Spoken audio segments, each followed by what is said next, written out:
Good afternoon, ladies and gentlemen. Welcome, welcome. We are not starting just yet. I would just like to cover some announcements before we begin.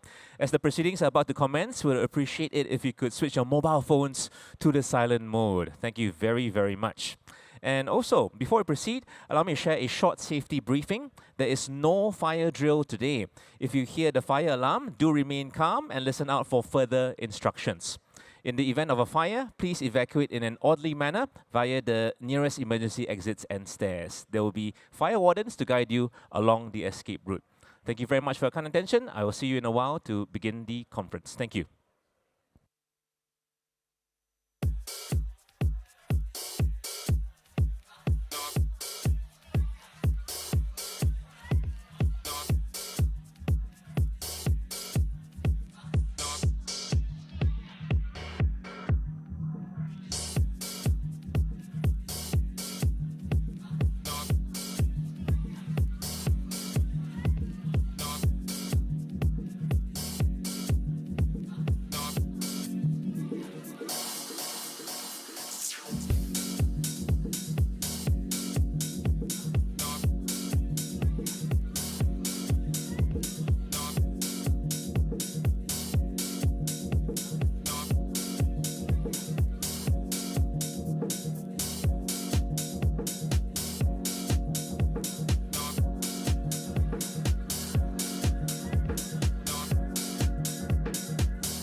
And so, ladies and gentlemen, we are starting very soon. We'd like to invite you to your seats. Thank you very much.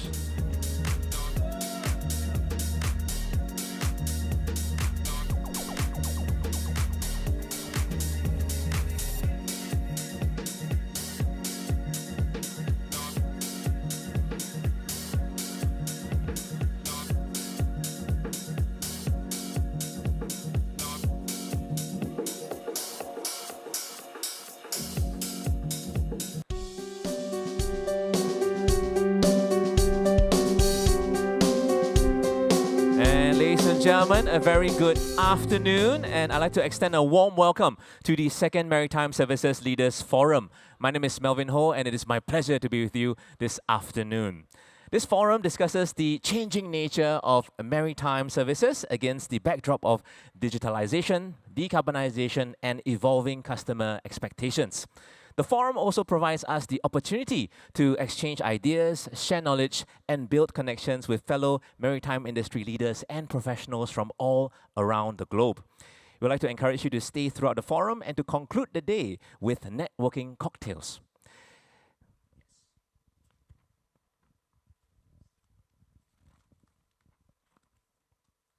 And now, ladies and gentlemen, let's begin this conference on a high. May I please invite on stage Mr. Teo Eng Dee, Chief Executive, Maritime and Port Authority of Singapore, to deliver his welcome remarks. Mr. Teo, please.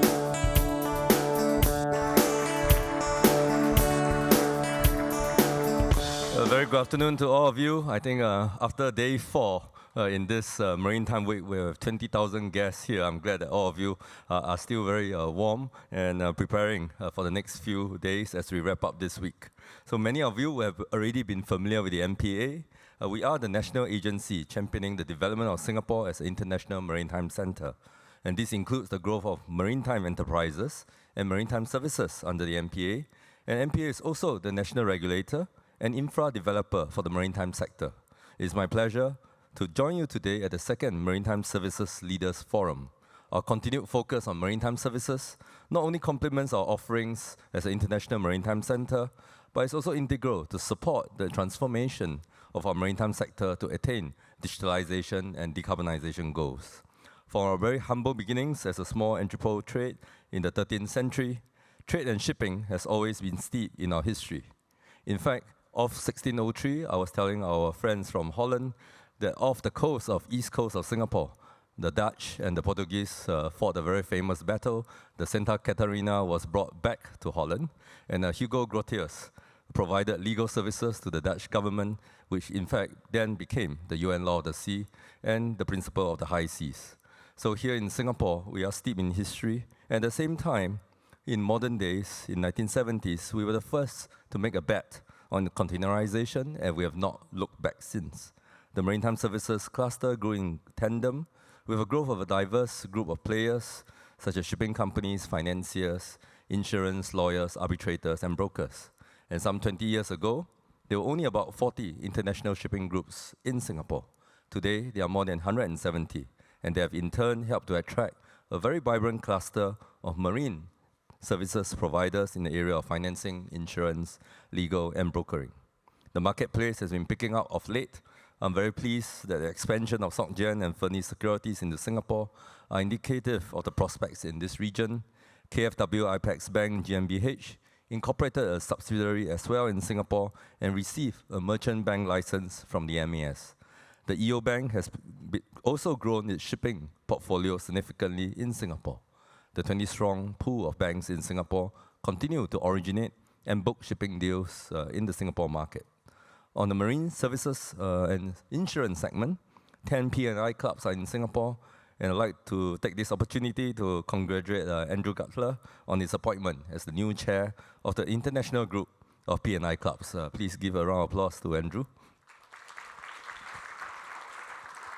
And we look forward to working with you and many of our friends in Singapore as we look forward in the participation in the panel later. An important milestone for Singapore's marine insurance landscape was the launch of a Singapore War Risk Mutual, and we to thank Gina and many of our friends in the Singapore Shipping Association for this in 2015, which has helped to strengthen Singapore's offerings in marine insurance. These efforts, coupled with very strong contributions from the diverse group of players in Singapore, have thus contributed to our ranking as the top 3 cities behind London and Tokyo in terms of marine insurance premiums book. On the legal front, we've been making steady strides. Over the years, Singapore's dispute resolution mechanisms have become more accessible to the global community. For instance, Singapore is now prescribed as the default venue for arbitration in the Singapore Ship Sale Form, and another example was the inclusion of Singapore as the official third seat of arbitration in BIMCO's shipping forms. With the growing prominence of Asian shipping, Singapore's potential as a neutral arbitral ground for the resolution of international maritime disputes have helped to anchor about 30 international and local leading law firms with shipping practices, as well as renowned dispute resolution bodies such as the Singapore Chamber of Maritime Arbitration, or SCMA. Reconstituted in 2009 with the support of the MPA, the SCMA today offers an unadministrated model of arbitration, and we thank Bernice and her team for her strong efforts. Today, SCMA has a panel of more than 130 arbitrators spanning across 17 places of residence and capable of arbitrating maritime-related disputes such as maritime charter parties, commodities, offshore oil and gas, commodities, bunker disputes, and shipbuilding. In 2021, the International Arbitration Survey by Queen Mary University of London and global law firm White & Case, Singapore tied for first place with London as the most preferred seat of arbitration in the world. This bodes well for the local and foreign legal services in Singapore, and the dispute settlement segment in Singapore will only grow. As the maritime world do our part to accelerate digitalization and decarbonization, not only for the sector, but also to bring green fuels to decarbonize global economies, we have the opportunities and challenges for our maritime services sector. Allow me to share some initial thoughts and plans as our team work with all of you to co-develop new products and services in the green economy. Conceptually, an overly simplified way in that each of the maritime services segment may no longer be taught as individual pillars. The traditional way of formulating segment-specific strategies may no longer be just as effective because we may miss out opportunities of cross-cutting nature. Instead, thematic issue-specific strategies where actors across different parts of the value chain can come together to address increasingly complex issues may gain such comparative advantages in the next phase of growth. Let me share a few examples. Take the critical issue of decarbonization. Singapore has highlighted our net zero target by 2050. For the Singapore government, it's 2045, and I've said that for MPA, it should be even earlier. To take this will require unprecedented transformation of the global economy, and by extension, global shipping and the local maritime sector by 2050. If we are unable to do so collectively, then the loss and damages from all the climate-related disasters will only grow exponentially. Just last year, even China faces drought in the Yangtze River. There were cold streams, and now in Southeast Asia, there are heat waves, and placing many coastal properties and economies under threat if swift actions are not taken. This will also place severe stress on the global services and reinsurance sectors. As a vulnerable, small and low-lying island state, Singapore takes climate change very seriously. As we have only recently extended our target, the hovercraft, pleasurecraft, and tugboat sector will also need to reach net zero by 2050. To avoid stranded assets and to optimize current assets and avoid very expensive retrofits during their lifespan, Singapore will now require all new hovercraft operating in our port waters to be fully electric, be capable of using B100 biofuels, or be compatible with net zero fuels such as hydrogen. This will allow a very timely transition so that owners of new hovercraft can speak to MPA early and work with us so that we can work with everyone to bring in these new vessels. And we encourage everyone to do so no later than January 2027 for those craft entering from 2030. And this will allow us sufficient time to work with you, work with ship designers on the more appropriate designs. To support this, MPA will launch an expression of interest, or EOI, to call for proposals in the design and development. And here you can see in the graph on the left, we have had many investments in our research and scientific community, and we want to develop the most efficient craft within Singapore. This will remove the technology risk for you. And then work with various parties to have demand aggregation and then green financing for the new electric hovercraft. So in the picture that you see, we'll work together with the MAS and together with all our financing community to come together to see what green financing means for all of us. This is not new for us in Singapore. We have done so for the solar panels as well. Different government agencies came together. HDB was appointed as a lead aggregator, and together we brought more and more solar panels from 2009 to now, and we managed to lower the cost of adoption. Similarly, new technologies and floating solar panels were also tested in Tengah Reservoir in Singapore before we specified the national standard. So such an EOI, which focuses on three parts: the design and development to de-risk technology, demand aggregation, and also green financing, is targeted to commence in the next few months. And I welcome all of you to work with MPA on this. Through this exercise, we also hope to work with our research institutes to help the financial sector find new ways to reduce the energy demand. Because as you know, reducing the energy demand makes financial sense, and it makes environmental sense as well. And in this regard, that is why for this conference, for the first time, to address many of the feedback over the years, that is summer outside and winter in the hotels, we have worked with MBS and all the venues for the Singapore Maritime Week to tune the aircon from 17, 18 degrees to 25. I think we can do a bit more next year, so that MBS and many of our green buildings de-risk the technology. There are lots of savings from tuning out the aircon, and we hope that each of you may no longer need to come to Singapore with suits and ties going forward, and this makes for much better social interaction as well. And these efforts will go some way for the maritime services sector and the ESG portfolio. Turning on to international shipping, many companies have started working on greening their fleets. As we were told, financiers like yourselves will require to green your portfolio. And if the shipping industry do not green their portfolio and start greening their ships, these capital will go elsewhere. There's competition for green capital across the whole economy as the global sector reaches decarbonization efforts. MPA officers are thus playing very key roles in the International Maritime Organization, or IMO. The IMO is an organization which is focusing on fostering consensus to increase the current global target for international shipping to reduce emissions by 50% from 2008 levels by 2050. Clearly, this is not enough, nor what you would tell your next generation. And as MPA works with all our shipping companies to explore tech options for new builds and retrofits, a key enabler is thus green financing, and we envisage that access to such green finance will help boost the level of ship owners and operating activities done out of Singapore, and in turn drive more demand such as sale and purchase brokerage, insurance, legal services. And that's why MPA has set ourselves a goal to be a global green ship financing center characterized by a whole host of diverse finance institutions offering wide-ranging green and sustainability-linked bonds and funds and services from bank debt to private equity to capital markets and advisory services. And there are several work streams underway to support this vision. First, we are working with the Monetary Authority of Singapore on promoting green and transition finance. In March this year, we co-organized the inaugural Maritime Green Finance Industry Sharing Series in conjunction with the Finance for Net Zero Roundtable. This event saw over 50 industry partners coming together to identify current gaps and opportunities in the decarbonization of the maritime sector. Participants also discussed how public, private sectors can work together to unlock financial flows towards maritime decarbonization.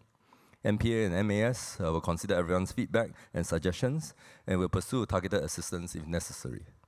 Second, in order to encourage maritime companies to adopt solutions, MPA has partnered MAS and the Green Finance Industry Task Force to develop a taxonomy which defines activities that can be considered for green or transitional finance.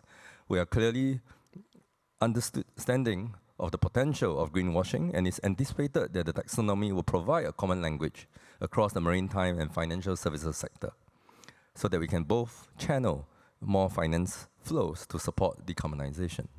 Third, expanding and diversifying the already available sources of finance in Singapore.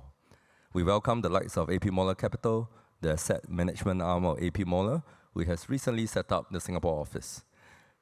Mr. Naren, head of AP Moller, is on the Green Finance panel today. On MPA's part, we will also continue to grow the pool of connectors and intermediaries with the companies of all sizes. As more green projects take off, new opportunities will open up in the areas of risk management, legal and advisory services arising from the contractual and regulatory obligations related to net zero. We welcome companies who wish to do so to engage our team so that the provisions are all compliant with Article 6 of the UNFCCC if you are looking at carbon credits. Moving on to the digital front, the rate of technology and digital advancement in the maritime sector has picked up. For instance, within the dispute resolution domain, SCMA has published its 4th edition rules last year to reflect this shift with the incorporation of virtual hearings, electronic signatures of awards, and an enhanced expedited procedure to ensure quicker and cost-effective resolution of disputes. The advancements of technologies and digitalization in the maritime sector naturally increases the attack surface and potential for cyber attacks. At the MPA, we are looking at ways to work with industry partners such as yourself to mitigate the risk of cyber incidents that could potentially disrupt the safe passage of vessels and the flow of goods in the entire global maritime ecosystem. A very concrete step the MPA will take is for Singapore and our Green and Digital Shipping Corridor partners to set up a Maritime Cyber Assurance and Ops Center, or the MCAOC in short. This center, targeted to be ready progressively from 2025, is envisaged to provide real-time, 24/7 security monitoring and the dissemination of cyber-related information to 41 key maritime stakeholders, such as ports and terminal operators, shipping lines, and marine services providers with digital systems. The MCAOC will also enable these stakeholders to pool financial and manpower resources together and create economies of scale. Instead of individual companies forming your own teams 24/7 and their insurers also being exposed to cyber risk, we hope that by collaborating together, we can co-develop new cyber insurance product to complement the offerings and the ops capability of the MCAOC. Lastly, talent development is always an important area. Talent is always short. All of you will always ask for quotas now and then, but please come to the MPA and we will work with you on several of these. And the success of all our plans and initiatives can only be as strong as the workforce. We recognize such importance of talent development, and we will continue to develop with all our stakeholders a very strong talent pipeline in Singapore. For instance, the role of the shipbroker is evolving, not only as an intermediary connecting companies and individuals looking to charter or purchase ships with the owners, but also to manage a very sophisticated digital network, and in future, various types of new maritime fuels as well. A good pool of local shipbrokers is thus integral to Singapore's development. I would like to recognize shipbroking firms such as Bremer and Telstone Shipping. They have introduced their own management associate programs in Singapore. I understand that Clarksons has also managed to launch such a global training program, and this will be done later this year and will be extended to our local trainees as well. To further support the shipbroking sector, MPA recently held a focus group discussion with a group of young shipbroker talents, and you can see them here, to better understand their training and development needs, and we will work with various stakeholders to see how to best address them.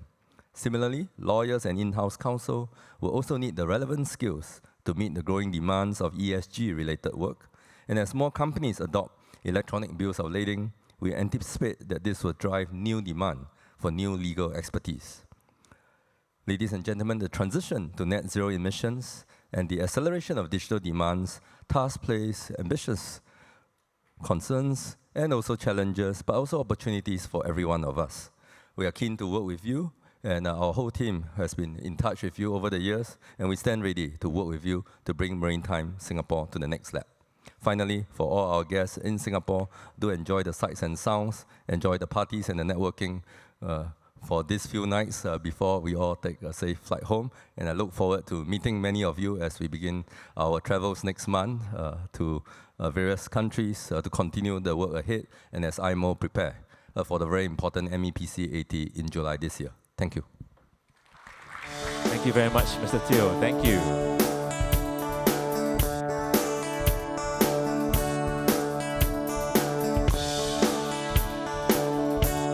Thank you very much, Mr. Teo.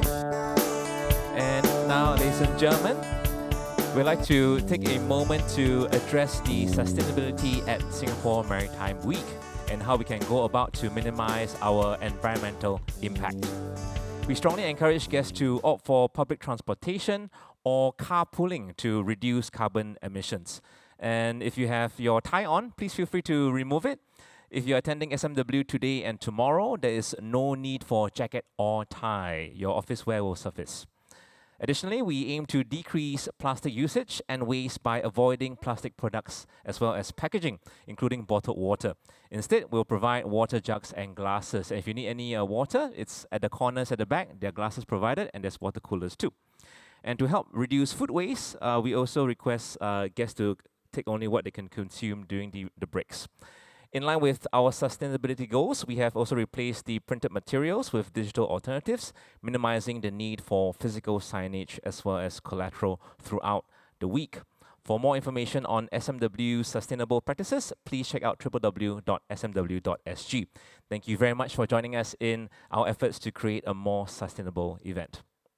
And ladies and gentlemen, perhaps before we have our panel, we'd like to talk about the pigeonhole. Can we have the, it's up, thank you very much. So if you've not scanned already, please do. This is how we will keep the panels interactive. So I invite everyone to whip out your mobile phones, take a moment to scan the QR codes, and this is how we input our questions to the panels. It is an interesting interactive platform. You can also vote for your questions as well. So as you are listening through the panels, you can also think about the questions that you like. And if you don't have questions for yourself, you can also take the time to browse through Pigeonhole for questions that are in line with what you value. And you can click the like button to increase the placing, perhaps. And perhaps the moderator will allocate time for that question as well. Okay.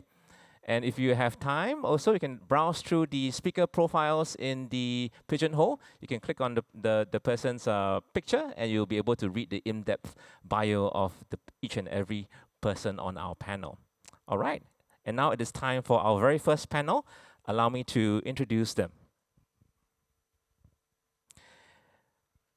But before that, I'd like to take a moment to thank our sponsors, JTJB LLP, Lloyd's Register, and partners who have made this event possible. Thank you all very much for your kind support.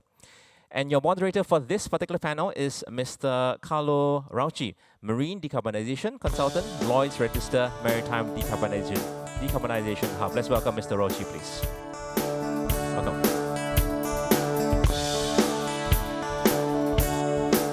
And joining Mr. Rauchi on the panel are Mr. Andrew Cutler, Chair, International Group of P&I Clubs.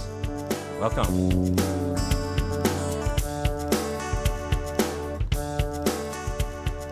And joining them we have Ms. Anna Stablum, Commercial Director, Climate Impact X. Welcome.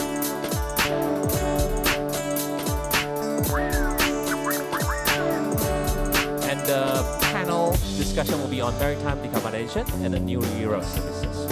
And after her, we have Mr. Martin Hugerworth, Head of Sustainable Finance, Asia Pacific, ING. Welcome. Thank you for your applause, ladies and gentlemen. And next we have Mr. Murali Penny, Managing Partner, Joseph Tan Jude Benny, JTJB LLP. Welcome. And last but not least, joining them is Mr. Oyvind Stodel, Head of Data and Performance Management, Wilhelmsen Ship Management.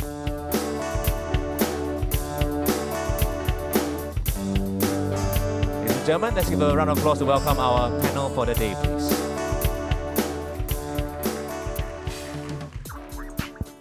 Okay, it works. Welcome everyone to this panel. This panel is about maritime decarbonization and new era of service. And I'm joined through these excellent panelists which represent a very diverse type of organization. And this is not the case because the attention of maritime decarbonization in the last year has significantly increased. I always say that I'm very lucky because I have been looking at this for the last 10 years. And I looked at how the industry has reacted to decarbonization in a very, very different way, from very little attention to a very, very significant attention. And today, maritime decarbonization is actually the most important things. And everyone says actually it is one of the most challenging things that the industry will be facing. But although it could be the most challenging things, there are also many opportunities. There are many business opportunities and many more people that want to help the industry to decarbonize. And that's why I think I'm going to go straight to the expert that will present, basically will provide some review about these new services for helping the decarbonization of the shipping industry.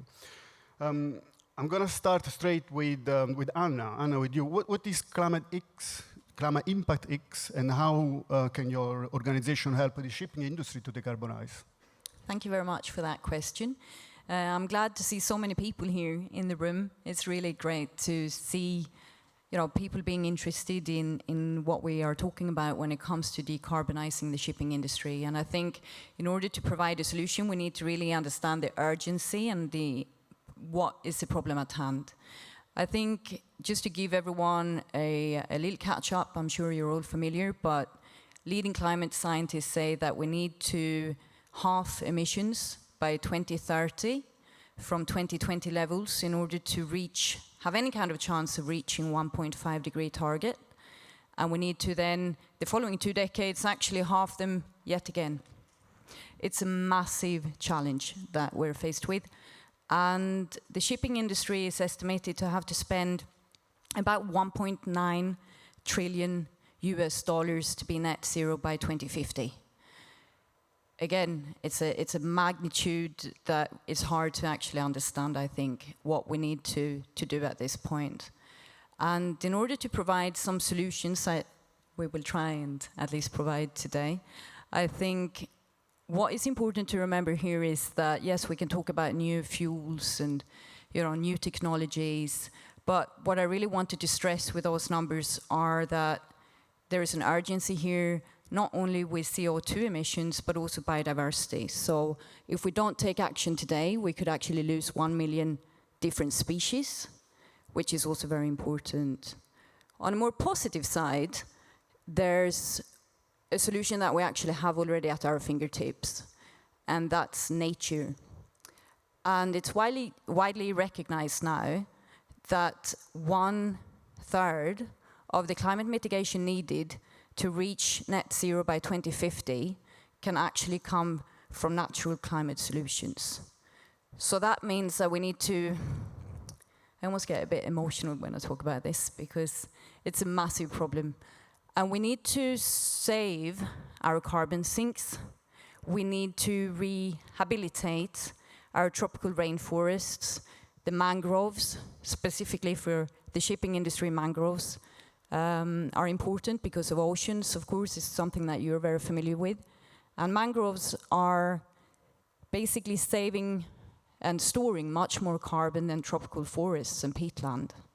So what we are doing at Climate Impact X is we are providing a platform where buyers and sellers can meet and transact trusted voluntary carbon credits. Again, the urgency is here, and I need to stress that because it's not just about the residual emissions that we will be faced with come 2050, but this is something that we need to spend money on now. And voluntary carbon markets is really the way to do that. So I'm happy to tell you more about Climate Impact X in a bit, but I think we just need to get that urgency into the room. Thank you. Thank you very much. Let me move on Ovid.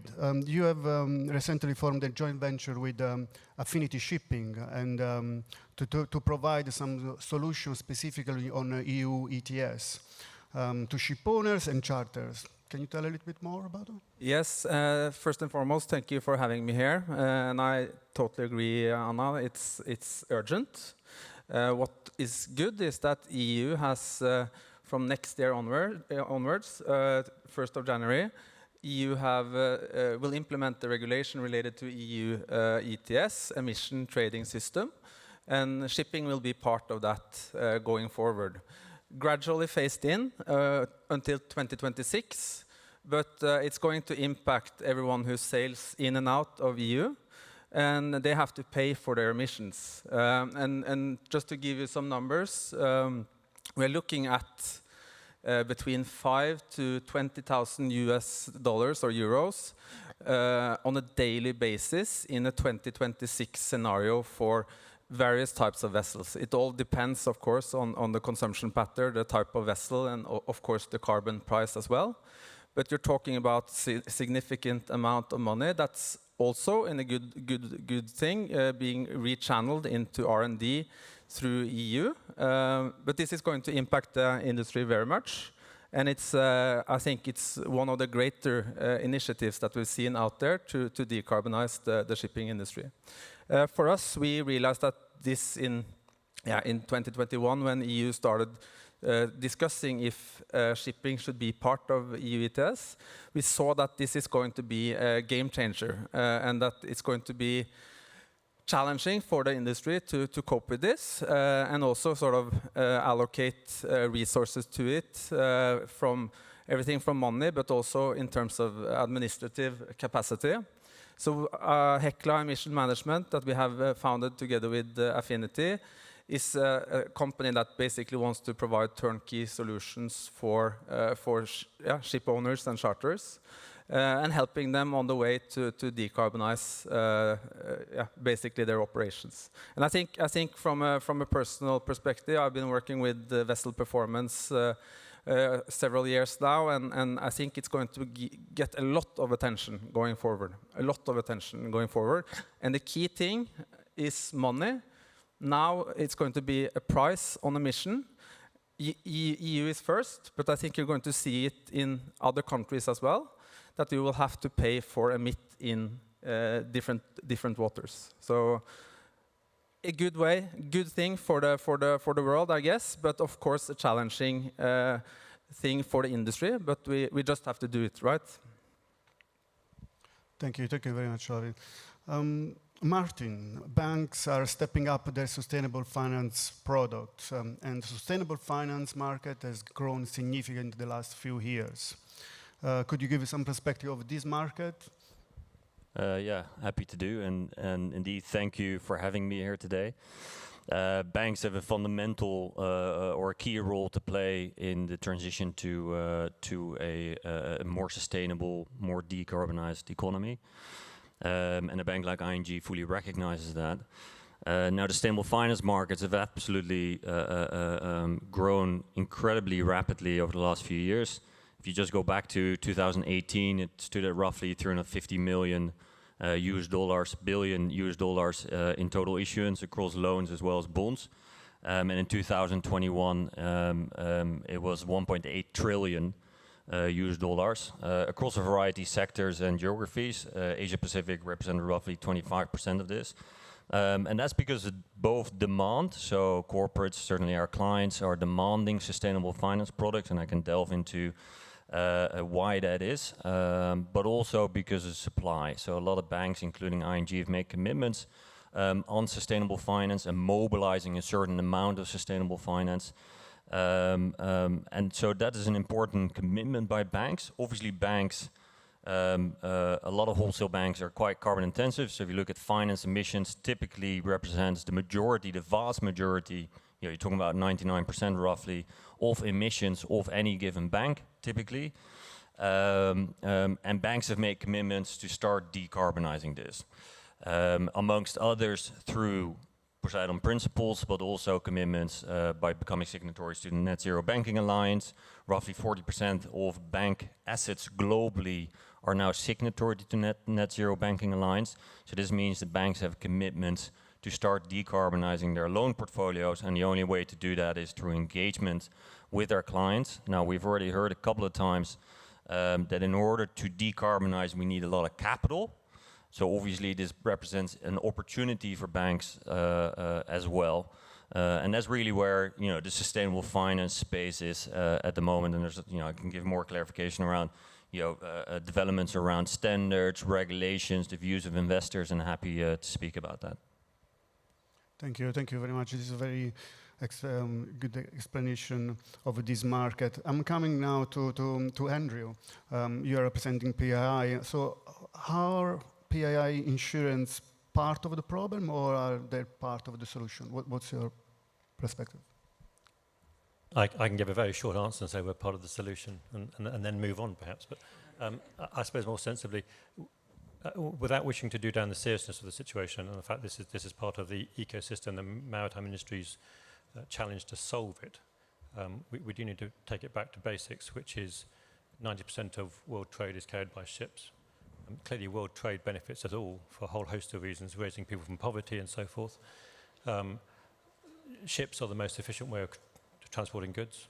They're twice as efficient as rail. They're 4 times as efficient as trucks. They're many more times efficient than compared to air. The international group, our part in this role is that we provide unparalleled cover, insurance cover. For those in the market who know this, we provide blue cards, so enable those ships to trade. And one of our mantras is collectively stronger. Another new mantra is that we enable world trade. So we are fundamentally sort of knee deep in the maritime industry.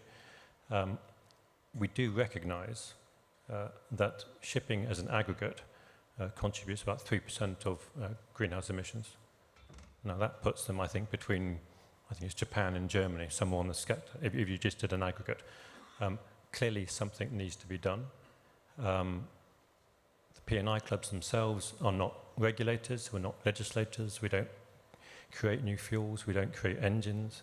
But what we are and what we do is that we are mutual insurance associations. We are owned by the end user, so we are owned by the owner, which means that our mantra is we will cover unless we can't.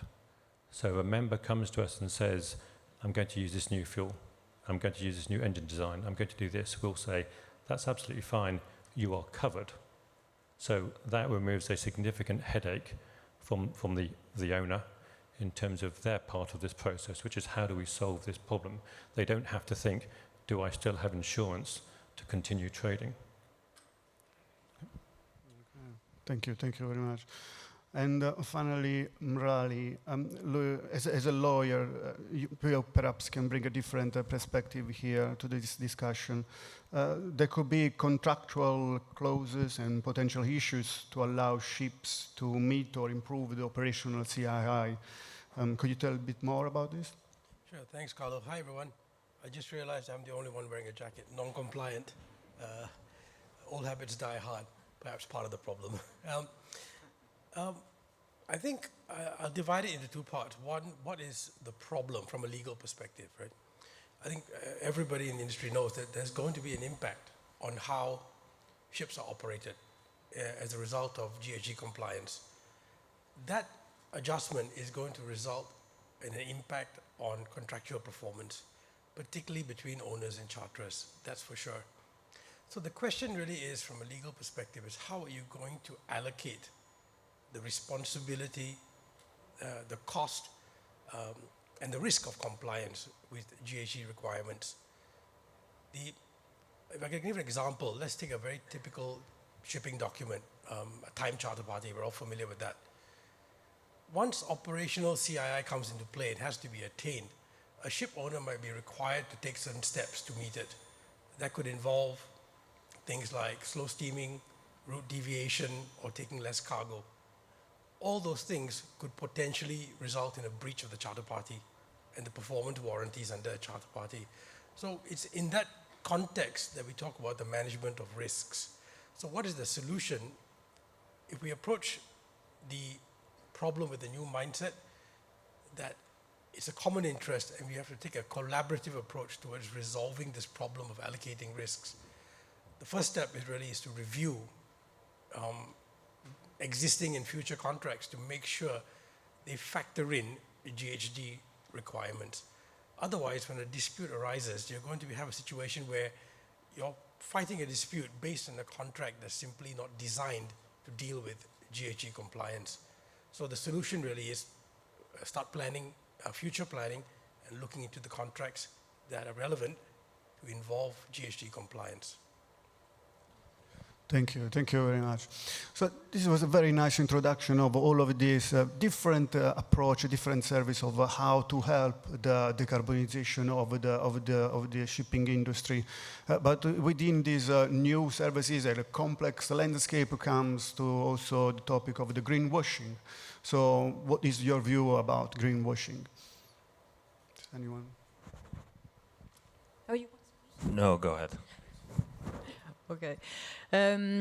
For us at Climate Impact X, greenwashing is of course something that we're talking a lot about.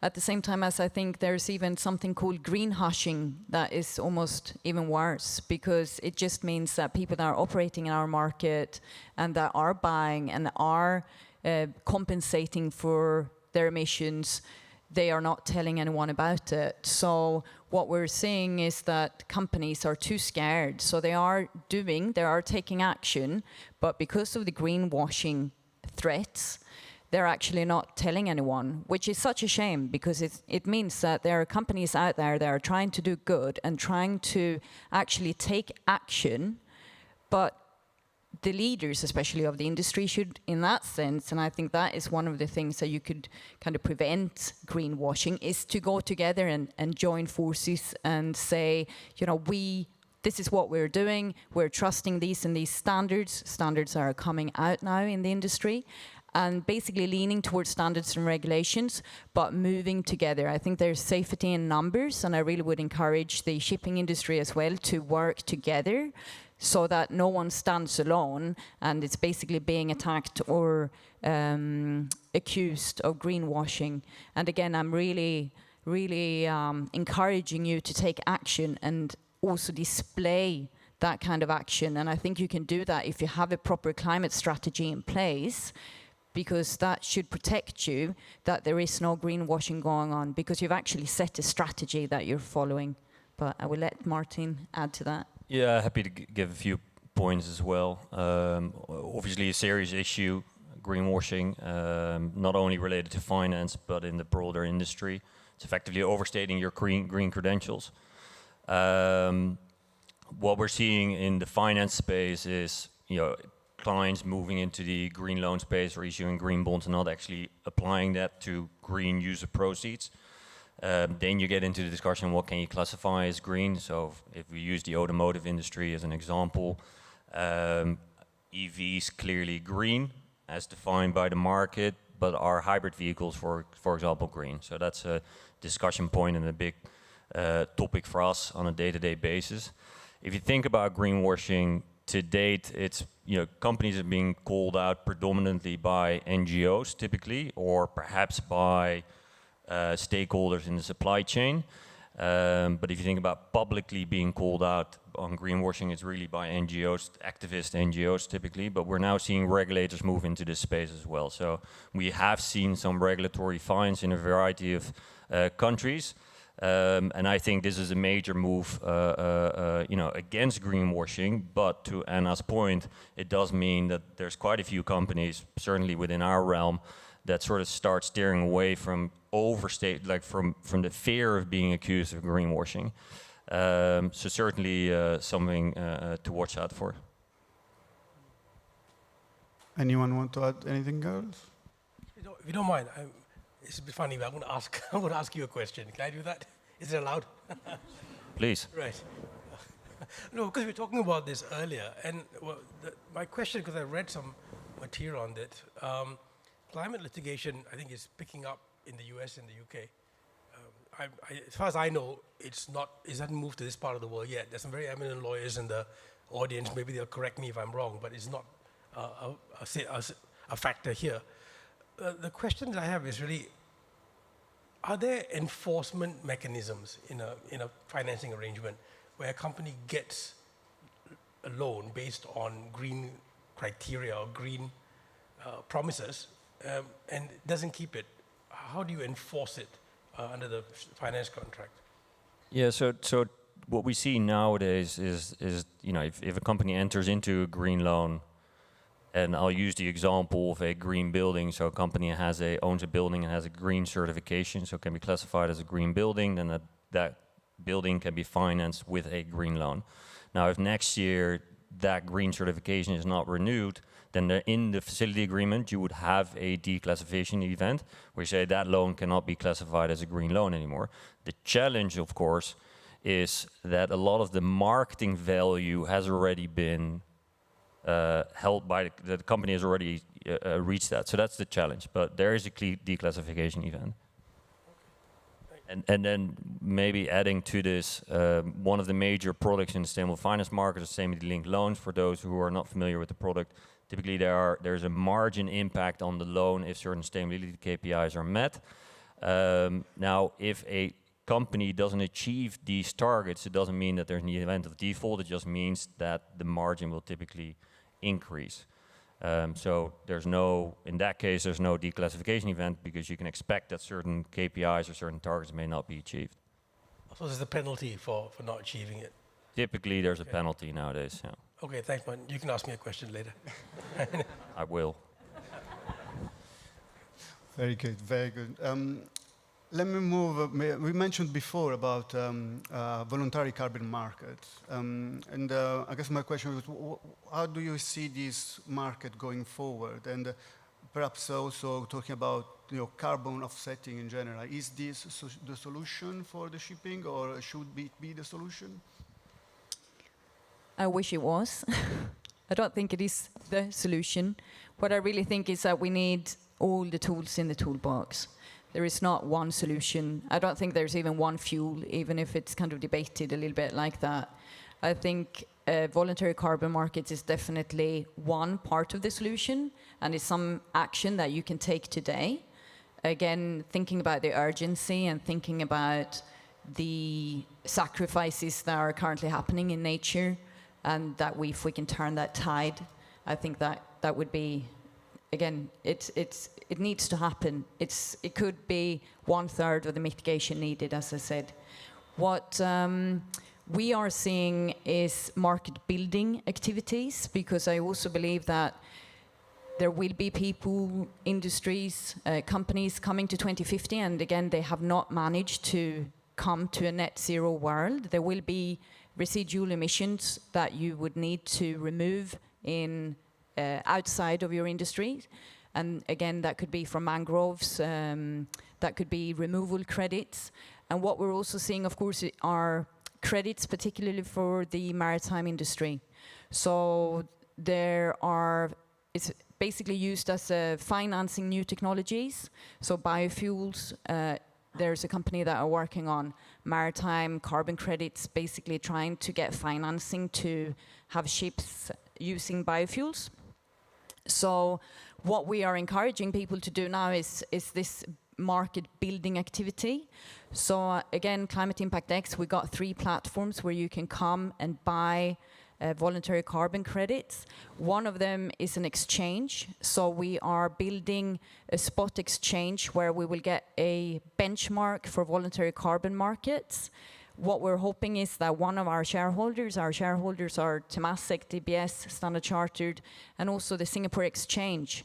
And as you heard about all the efforts here in Singapore to really take climate change seriously, Singapore is building a whole network of providers.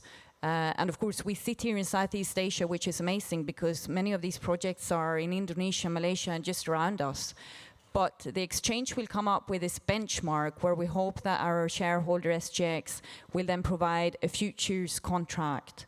If we get a futures contract for voluntary carbon markets that's really functioning, we hope that players such as Martin and ING, for example, could come and they are able to hedge their exposures, for example, if they are taking financing projects in the voluntary carbon market. So if you have a futures contract, I'm sure many of you are hedging your FX risk and maybe even some fuels. You have a commodity market that will set a price, and if we have a transparent price setting, I think as well it will be much easier for people to get involved in voluntary carbon markets. So at this point, it's all about market building and about supporting nature as one of the solutions for decarbonization. I have a question. How do you make sure that this buying carbon credits doesn't divert from investing in decarbonization technology or operational changes that a company can make? It's a great question, and I think a lot of people are asking that. And again, that comes into the greenwashing, right? That you think that, oh, I'm just going to go to the voluntary carbon markets and just offset everything.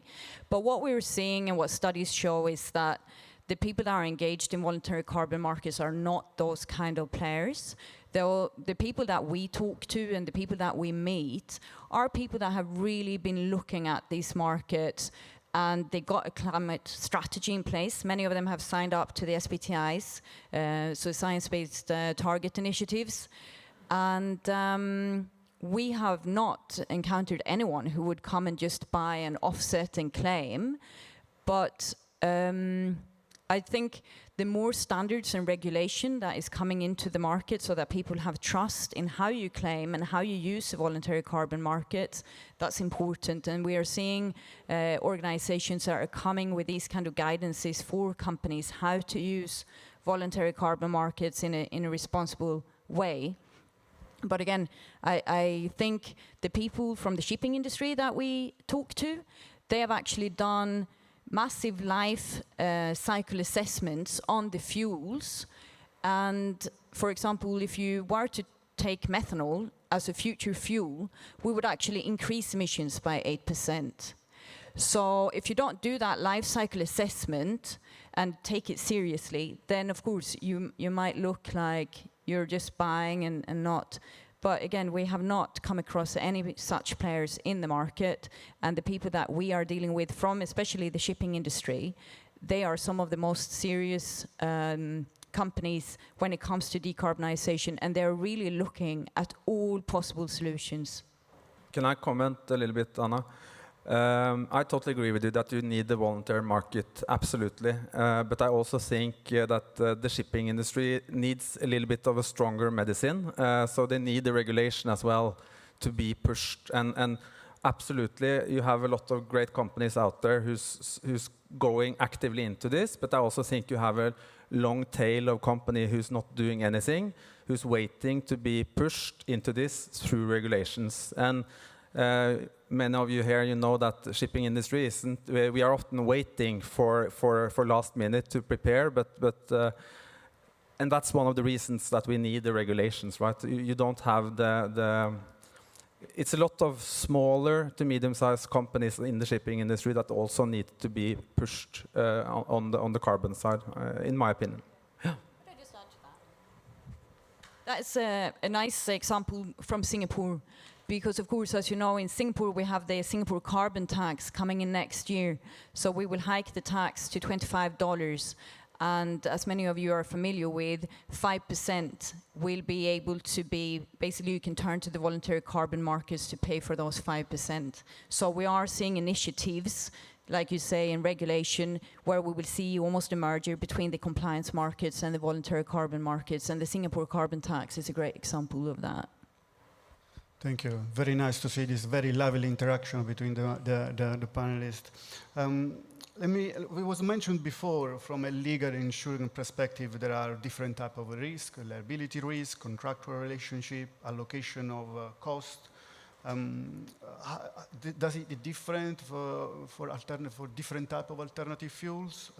Maybe Andrew, do you want to? I suspect not in simple terms. Certainly from the point of view of the insurance world, so the IG, where we are part of, is when you have alternative fuels, whether it's methanol, ammonia, and so forth, is what is important to us is an understanding that due diligence has been carried out, that we know the risk. I say that because for those who aren't familiar with the international group structure, in terms of the risk that we retain, the holding club, the insurer, will retain the first $10 million of a claim. From 10 million to 100 million, the 12 clubs pool amongst themselves. So that's easy. We can take that risk because we retain that risk amongst the IG. 100 million and above, we go to the reinsurance market, and it is the world's largest reinsurance contract, more than 80 placements around the world. In theory, goes up to potentially up to 8 billion is the coverage. Of course, we therefore need to carry, along with that debate, the reinsurers. So they will look to us, they'll look to people on this panel, for example, they'll look to class and all these surveys going, is it safe? So that's the debate that we're looking at in terms of, will there be a premium? Will you pay less insurance premium? Will you pay more? I don't think at the moment that will be the case, but I suspect as claims trends develop, possibly yes. Thank you. Mural, do you want to add some things on, or do you have a question for Andrew? Did I start a trend? Okay. No question for Andrew yet. But I think I agree. From a legal perspective, I don't think the type of fuel is going to make a difference to the contracts. That's really a very technical question, and it's for the boffins to work out what works best. But where the contract is just concerned with performance and performance metrics, right? So whether you can deliver on the various warranties in the charter party, but the risk will be choosing the fuel that you believe or ship owner believes can achieve those targets, and that's really the big question that the industry is facing at the moment. Thank you. Let's move a little bit on the perspective of the regulation. So obviously there are very important regulation existing and upcoming regulation that could be very important for the shipping industry. Will have a very significant impact for the shipping industry. Is there a lack of regulatory incentives? Maybe. I can take a stab at that one. I think, as I said earlier, EU they are a front runner on this now, in my opinion. You mentioned CII. I think the intention was very good with CII, but I'm not sure if it's working the way they wanted it to work. But I think there's a gap in the world, basically, where you're going to have, in my opinion, you're going to see ICA zone map, as we saw back in the days with the low sulfur fuel oil. I think you're going to see the same on the carbon market because we're lacking a little bit the global push. I totally agree that the IMO meeting, MEPC coming in I think it's June, is going to be extremely important, but it is a gap there, I think, globally. But I'm glad to see that EU is pushing this agenda. And I think also that other countries are considering this as we speak, basically. If I can add to that, picking up on that theme and also a comment that Anna made, or a question in relation to carbon trading offsetting. The challenge that shipping has always faced, and I'm not sure there's an answer to it, but I suppose it's fair to recognise it, is that I shan't say it's relatively easy, because IMO stuff is never relatively easy, to bring in regulations and legislation and so forth. The challenge for the maritime industry, in particular for ship owners, is how do you then comply? And you mentioned the low sulfur fuel, and that brought around a massive debate as to whether you actually burn compliant fuel or whether you retrofit scrubbers onto your ships, which in many respects are complete bypassing of the intention of that regulation. And that's the same when you're looking at carbon offsetting. I do think it's one of the tools in sort of solution. I'm not sure if I would necessarily say that it's a bad thing for a ship owner to use just that tool. I'm not sure that necessarily tars them by saying they're not trying, they are complying. But there's a composite approach to this, and the challenge to the ship owner is, how do I comply? And that's most pointed when it comes to which type of alternative fuel you're going to use going forward. You leave completely to one side the absence of supply, the absence of infrastructure as it stands today. You still have two alternatives that are completely green. You have one that's sort of a transition LNG, but it's much more complex. And I'm glad I'm an insurer, not a ship owner. It's going to be, for sure, a more complex environment to operate in. And you're not going to see only one fuel, as we've done over the last couple of decades. You're going to see multiple fuels, right? And also, call it different alternative fuel-ready vessels as well. That's going to be the standard out there, I think, in the marketplace. Could I just add a little bit to what Andrew said? I think exactly what you're saying. I think there will be, especially the big ship owners and the big companies, it's going to be much easier for them to fund this green transition. But there are smaller to medium-sized companies, and I think those are the ones that we need to help along.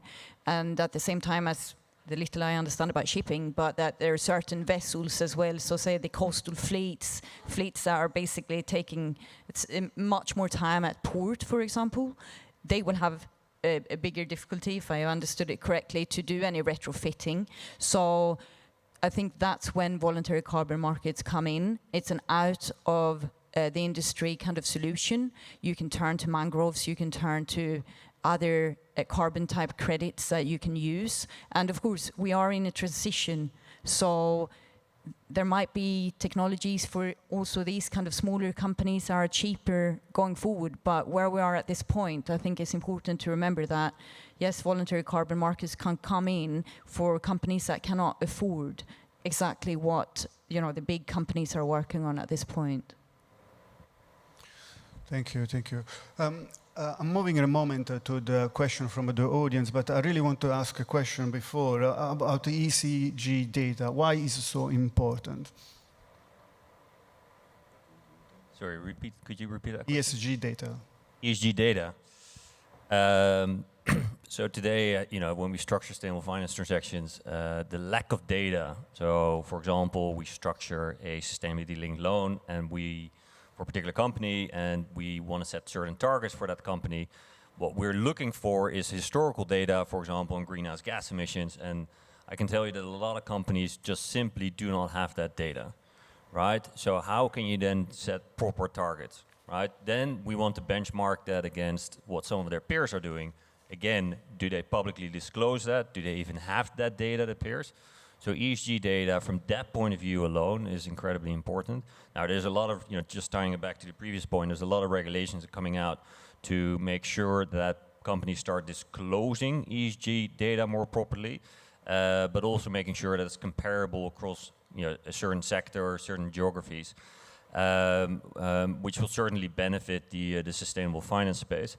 Now, a bank like ING, and this applies to a lot of Western banks, we have to start reporting on our own ESG data. So that just basically means we're going to trickle this through to our clients. So we often talk about a wave of ESG data that's coming around, that's around the corner, that we as a bank have to start disclosing on, and we cannot do that by ourselves. So we'll be, going to our clients to request that data. And we're seeing a lot of technology companies coming up to support that effort, which is super interesting. But a lot of this is still very much under development. Can I comment a little bit? I think if you pull out the E on that question, if you look at the regulations that's coming, and you have ship owners and you have charters, and they have to decide who's going to pick up the bill, they have to have a foundation to decide that on. So you have to know the emission of the vessel, and it has to be verified, I think, as well, on a relatively high frequency, so that settlements can be done on an ongoing basis between ship owners and charters, instead of waiting all the way to the end of the year, where the data is verified, as it is today, where you don't have the cost of emission. So to me, it's super important to have access to this data. Even though it's not from sensors yet, I think also that's going to come down the road. Perfect. You will see that we have already a question there that has captured the attention of many voters, and a tough question. The panel refers to you will have to pay, we will need to pay, ships will be charged, but who will ultimately cover these costs? Sorry, I'm a meeting bother now, but I want to try that one. To me, it's quite simple. The answer to this is, in my opinion, the end consumer.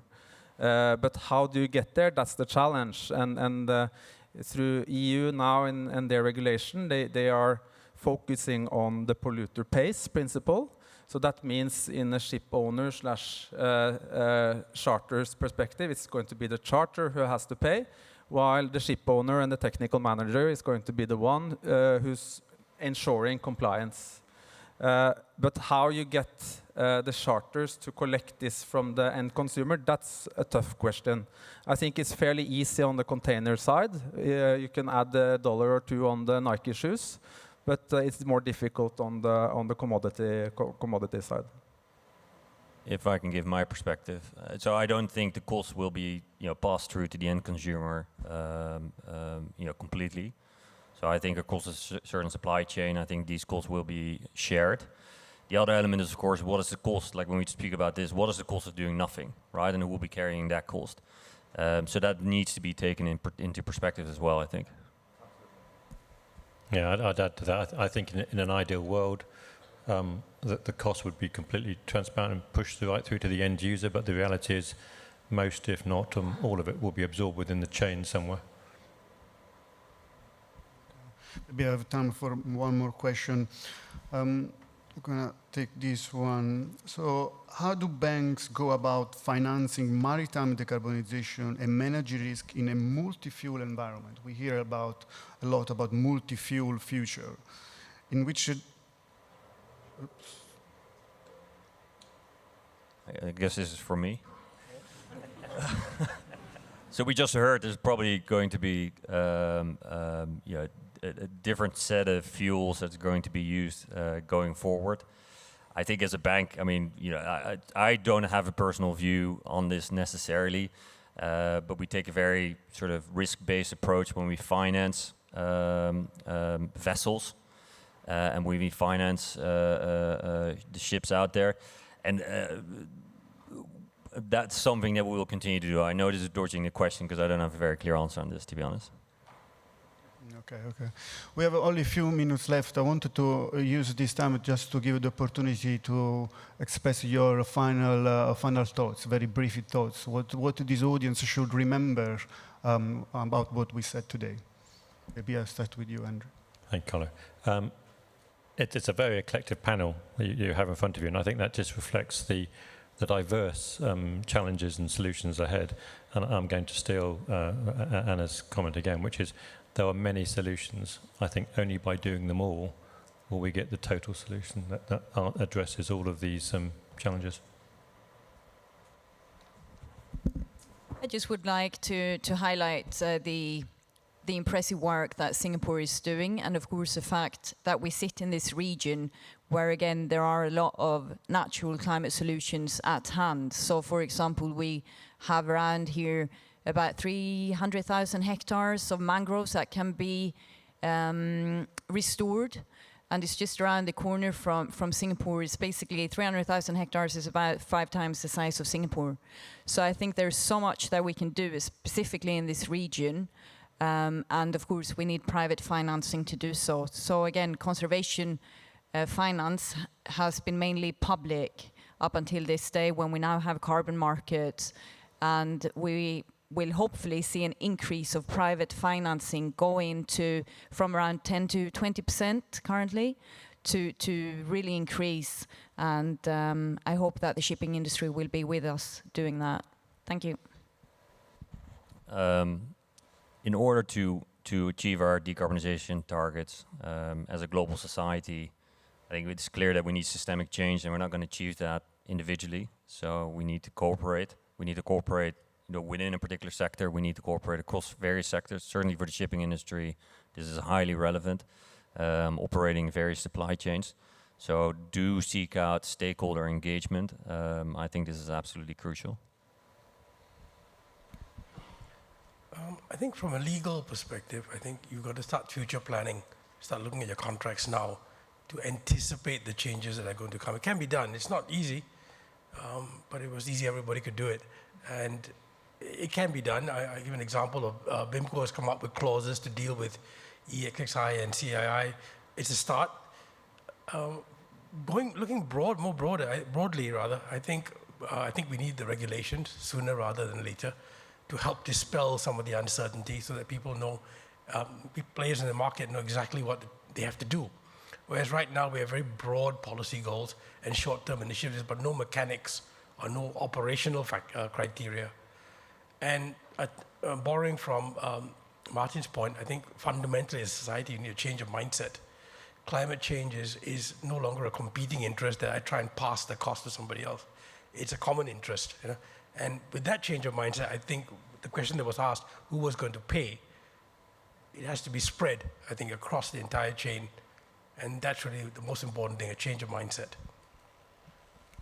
I really support what you said, Murali, that you have to go home and look at your contracts and see how you're covered. And if you're not covered, make sure that you get emissions into those contracts. But I also think it's important that people start preparing, having a carbon strategy, for instance, and making up their mind on how they're going to deal with it, because this is going to come and it's going to be here for a while.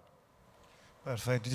This has been a very nice discussion. Please, thank you, and join me to thank all the panelists. Thank you very much, Mr. Rochi. Can we please invite our panelists to stand for a photo, and perhaps to the front, and to converge at the center for the photograph. Thank you very much. Thank you.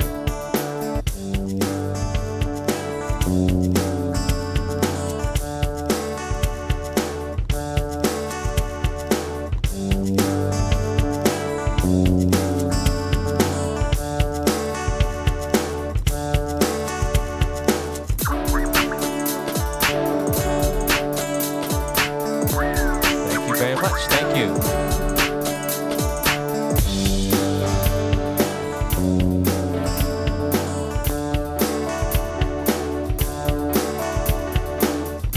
And while we refresh the seating plan for our next panel, we'd like to invite you into Pigeonhole again because we need your help with a short survey with regards to your experience for this particular panel. So please enter Pigeonhole by scanning the QR code over here and entering SMW 2023 passcode. If you can't scan the QR code, please enter pigeonhole.at in your browser and you'll be able to do the same. So help us out by popping in. It's only, I think, only 2 questions. So please help us by filling up your feedback. Thank you very, very much. Thank you.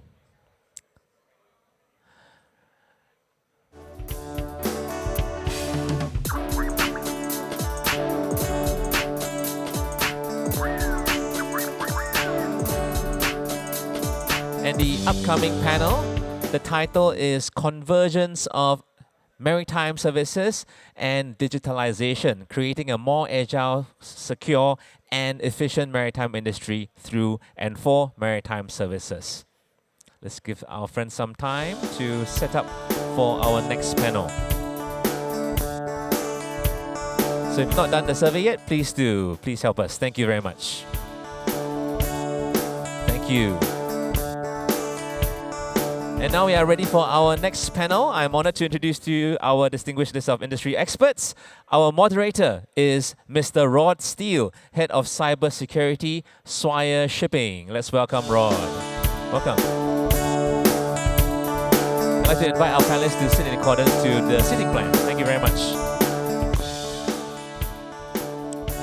And next we have Mr. Frederick Bowles, Chief Executive Officer, Lockton. Welcome.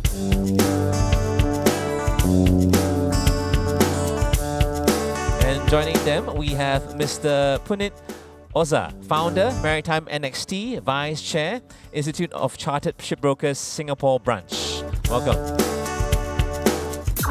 And we also have Mr. Robert G. Dory, Group CEO, Estara.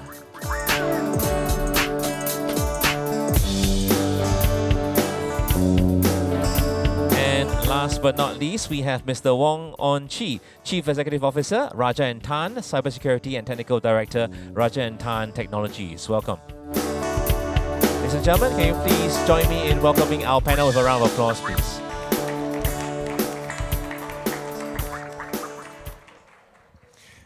Good afternoon, everyone. Welcome to our session on maritime services and digitalization. So we heard in the opening comments about the emphasis that MPA and indeed Singapore as a whole is putting on digitalization. And to be fair, I'm sure it's a hot topic in your companies as well. And I think with companies being in different sectors across maritime, a range of priorities, I expect those present here to be at various stages of digitalization within the company. So to start off, for those who are contemplating the journey, Robert, perhaps you can give us some pointers on how to get started on the process of digitalization. Thank you, Rod, and thank you very much for inviting me to address you all today. So we're a startup company. We don't have a legacy of data as a new underwriter, and that gives us a significant advantage. So we have a different challenge to many people when it comes to digitalization, because we don't have to recalibrate historic data and put it in a form that is malleable to be used in different ways in the future. So there are definitely different structural aims for why you would choose to digitalize a business.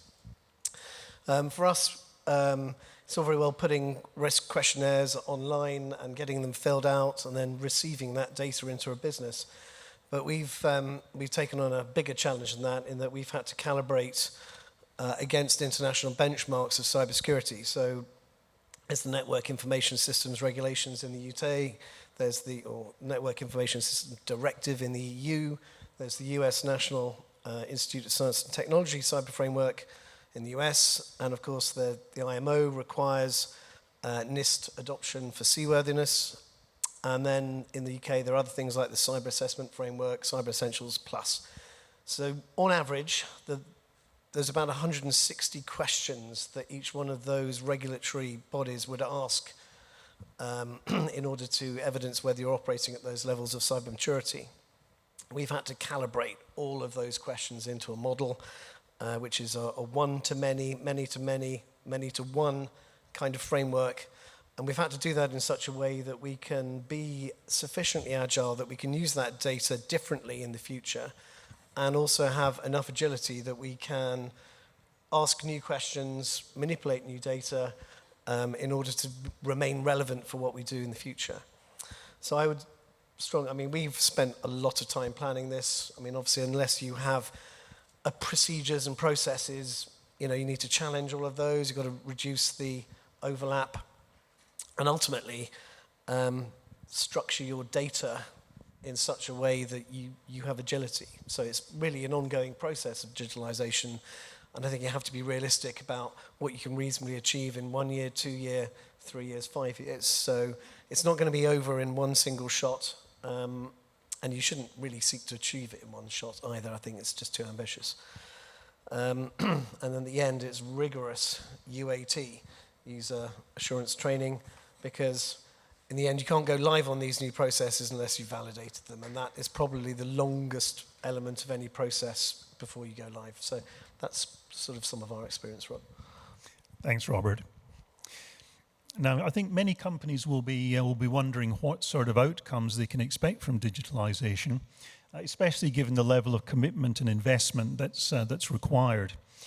Puneet, from your experience and I guess from a commercial perspective, what's it realistic for companies to expect digital to achieve for them? Thank you so much for that question. And I'd first like to thank MBA, Informa, and all the organizers for this amazing event, and thanks for the invitation. Also, I would like to thank Raj, who was supposed to moderate the session. He put in a lot of effort in getting a few things sorted, and for Rod for stepping in at the last minute. So it's been actually good to talk about it. My experience with the digitalization was actually during my time at Klaveness for the first time. After many years in commercial shipping, I actually got involved as the head of transformation in Klaveness for the last few years that I was with them. And I also have the pleasure of being one of the Maritime Digitalization Playbook ambassadors for the MPA SSA. And today, Maritime NXT invests and advises startups, which also obviously have a tremendous amount of transformation space. If I can indulge you all for a few minutes to kind of go back and go to the basics, which I actually found very interesting when I started on this path of digital transformation in Klaveness. I got a lot of insights from external parties, and one of the basic insights was there's a fundamental difference between digitalization, and digital transformation.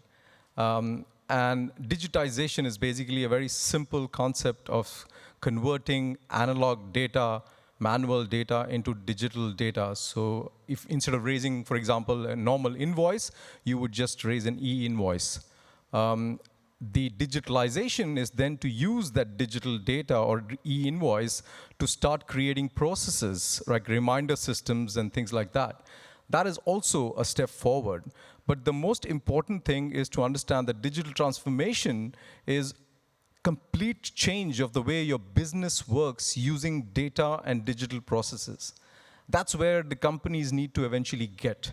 So when you ask what can you expect in terms of outcomes, you expect to have a digitally transformed company, which basically works different from the way it worked before the transformation space happened. So in Klaveness, I can give examples, which I think is also generic for nearly all the companies who are looking for outcomes. That there are 3 main outcomes for any transformation process, and we had that in mind in Klaveness as well. First is transparency. We wanted to make sure that whatever processes or results or strengths and weaknesses of our own company internally was clearly visible to all of us in the same manner.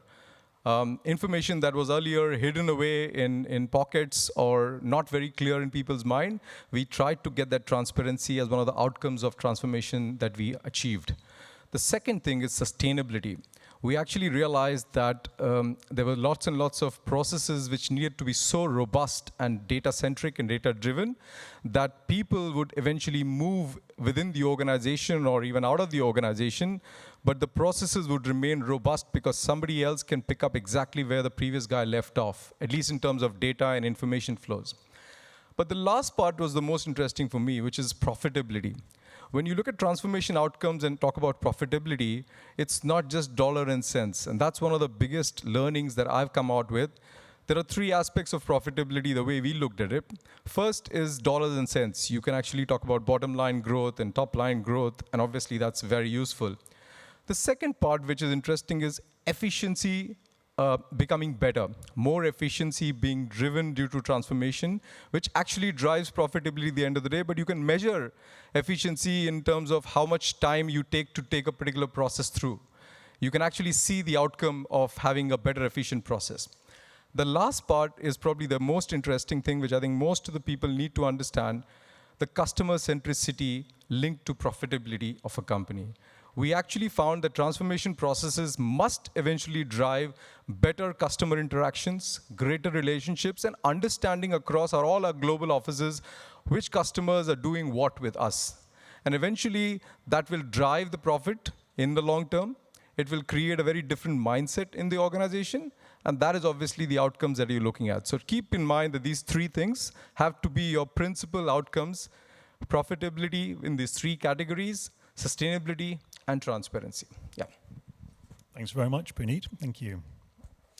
So, in general terms, the opportunities for digitalization they'll vary across different sectors of the industry. Perhaps, Frederick, are you able to share some insights on how digitalization is differently impacting sectors of maritime? Yeah. First of all, can you hear me? Yeah, first of all, I would like to thank everybody for being here today and listening to our session. I guess Puneet talked a lot about that digitalizations and what it means. And it means different things for different people, for different parts of the industry. And what we have seen is a lot of different parts of the maritime industry adopting certain elements, like automation. We've seen the robotics being more involved. We've seen drones, IoT. If we want to then step back to the area of our own expertise on the risk side and on the insurance, this is where the insurance companies have been struggling a lot. Why? Because they like data, and they like to understand what risk they are underwriting. And they don't have a lot of past data to assess what those risks could mean for them. And what they have quite quickly realized is it is a systemic risk. So all of those new technology and the interconnectivity between all the different actors within the industry, and think about the supply chain and how that has changed over the last few years. The speed of transfer of data, but as well the speed of a decision being made in a certain country, and suddenly you're going to need to have quite quickly goods delivered in another one country. So that has created a lot of that lack of understanding has not been able to translate into specific solution, and that is probably one of the critical factors that we're all facing with lacking to have the certainty of what you would be buying when you're facing those digital risks. Thanks, Frederick. Ong Chi. Again, any changes to the way in which we do business will bring cybersecurity risks. Do you see cybersecurity keeping up with the pace of digitalization? Okay, I do hope that it does bring more cybersecurity work, though. So, I would like to say the fact of the matter is that cybersecurity has been at the back of our minds among a lot of business leaders, especially perhaps in the past few decades. But we have seen a sea of change happening in the past 5 years. Especially we have seen major maritime players being crippled by ransomware. So that has brought to the forefront the importance of cybersecurity. Because you can't digitize without the assurance that the investment you have put in will not be stolen away. I think that's where, if I didn't recall wrongly, if my memory doesn't fail me, there was a phrase that touched ministers here in Singapore many years back. And I believe the phrase is, what you can't protect, you don't own. So you could throw in millions of dollars into digitization, digital transformation, as what Puni has put forth. But if you cannot protect what you have put in, there will be money down the drain. Yeah. So, so hopefully that makes sense there. Right. Thanks, Sonchi. Very good point. Very good point. Certainly from an IT background, the technical aspects of digitalization are the ones that seem to be focused on a lot. But when trade becomes digital, there are other challenges on the legal, the contractual side, that will cause existing practices to be changed or transformed. Robert, what do you see as some of these challenges, and how are they being addressed? That's a very large question. I think the key to grappling that is to break it down into sort of subsections. We certainly see that in the maritime sector in particular. There's a big push to get onto digital bills of lading. There's a big push to have evidence of cybersecurity when when ships go into ports. So in the US now, rather typically port inspectors would go and check firefighting safety equipment when they're going on board, but now they actually go to the bridge. They check to see whether iPhones are being charged from bridge management systems, their passwords taped to screens. They'll open laptops and look for pop-ups. They'll check the articles, make sure the crew have had training, they've had a cybersecurity awareness, and they've adopted the user policies. So actually there's a practical output to the process of evidencing cybersecurity, as well as the kind of digital elements of really how you control the interface between technology, operational technology, and information technology, which requires a different approach than it would do to necessarily head office kind of security that you would get through standard vendors like Microsoft. So it's really a question of really encouraging companies to take this seriously and a priority. I'm not saying it's the biggest priority, but you have to decide what you want to concentrate on for your key activities in your business. So I think the legal challenges of whether cyber liability can actually catch up with the responsibility that comes with maintaining cyber management at an evidence level. Certainly the implication of cyber exclusions on nearly every type of insurance means that there's a different question about attribution necessarily. Is it covered or not? If it's war or terror, how do you know? So there's plenty of contract uncertainty that arises from the consequences of cybersecurity and the implication of digitalization. Thanks, Robert. Looking at shipbroking in particular, Puneet, how do you see this being impacted by digitalization? Yep. So let me try and put the hat on of my vice chair of the Institute of Chartered Shipbrokers Singapore branch here. And I think look at shipbroking. Just an interesting comment. As I was kind of preparing for this session, I went back in time in 1998 when I did my dissertation on changing role of shipbrokers due to the dot-com bubble that was there in 98. And a lot of the questions were asked even at that point of time saying, all this technology is coming. Are the brokers going to be relevant? They're not going to be relevant. So I think this is a theme that gets visited all the time when new changes are happening. Obviously, old systems are being challenged. But I think this time around, there is definitely a big shift. And even in the 1998 time, data was still limited in terms of access. So today, if the brokers need to basically move with times and survive in the digitalized world, they need to actually do 8 things, which I've mentioned it as 8 keys of survival. The first thing that I believe is that they need to help companies with the digital transformation. I don't see too many brokers actually going and sitting down and trying to understand how the companies are transforming themselves. And can they help these companies to actually do the transformation efforts better and provide them information and data to make them succeed effectively. So they are like literally catalysts in the success of the company. A very different approach has to be taken for that. Second is analytics. I mean, today there's a data overload that companies sit with. The broker's role will actually have to be to make sure that he sends the right amount of data, but also the relevant data to his principal or her principal. And I think the analytical part has to be done in-house and needs to be understood better in shipbroking shops. The other thing which is a big pain point for me is most of the systems, like let's say one of the big broking houses, no need to name, but one of the big broking houses has a very good research website and they have a lot of research information. But all that information is still pull-based information. They are expecting the users to go in and know what they want and pull out that information. Most of the service industries, banking, finance, and other industries actually work on push-based information. They push information across to you which is relevant to you.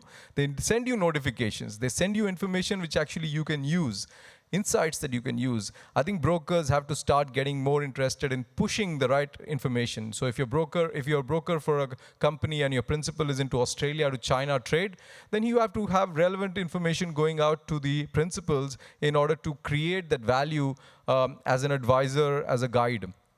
Customization, of course, as I said, very important that the technology needs to be customized to individual clients as much as possible because they are expecting the brokers to kind of know your trade, know your business, and know you basically.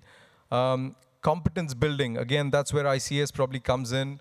Competence building is important because if a broker has to be understood what is interesting for the principal, he needs to know his trade very well.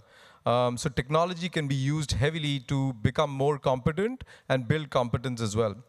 Innovation in terms of how they are looking at their own internal processes and how they go out and interact with the clients, very important.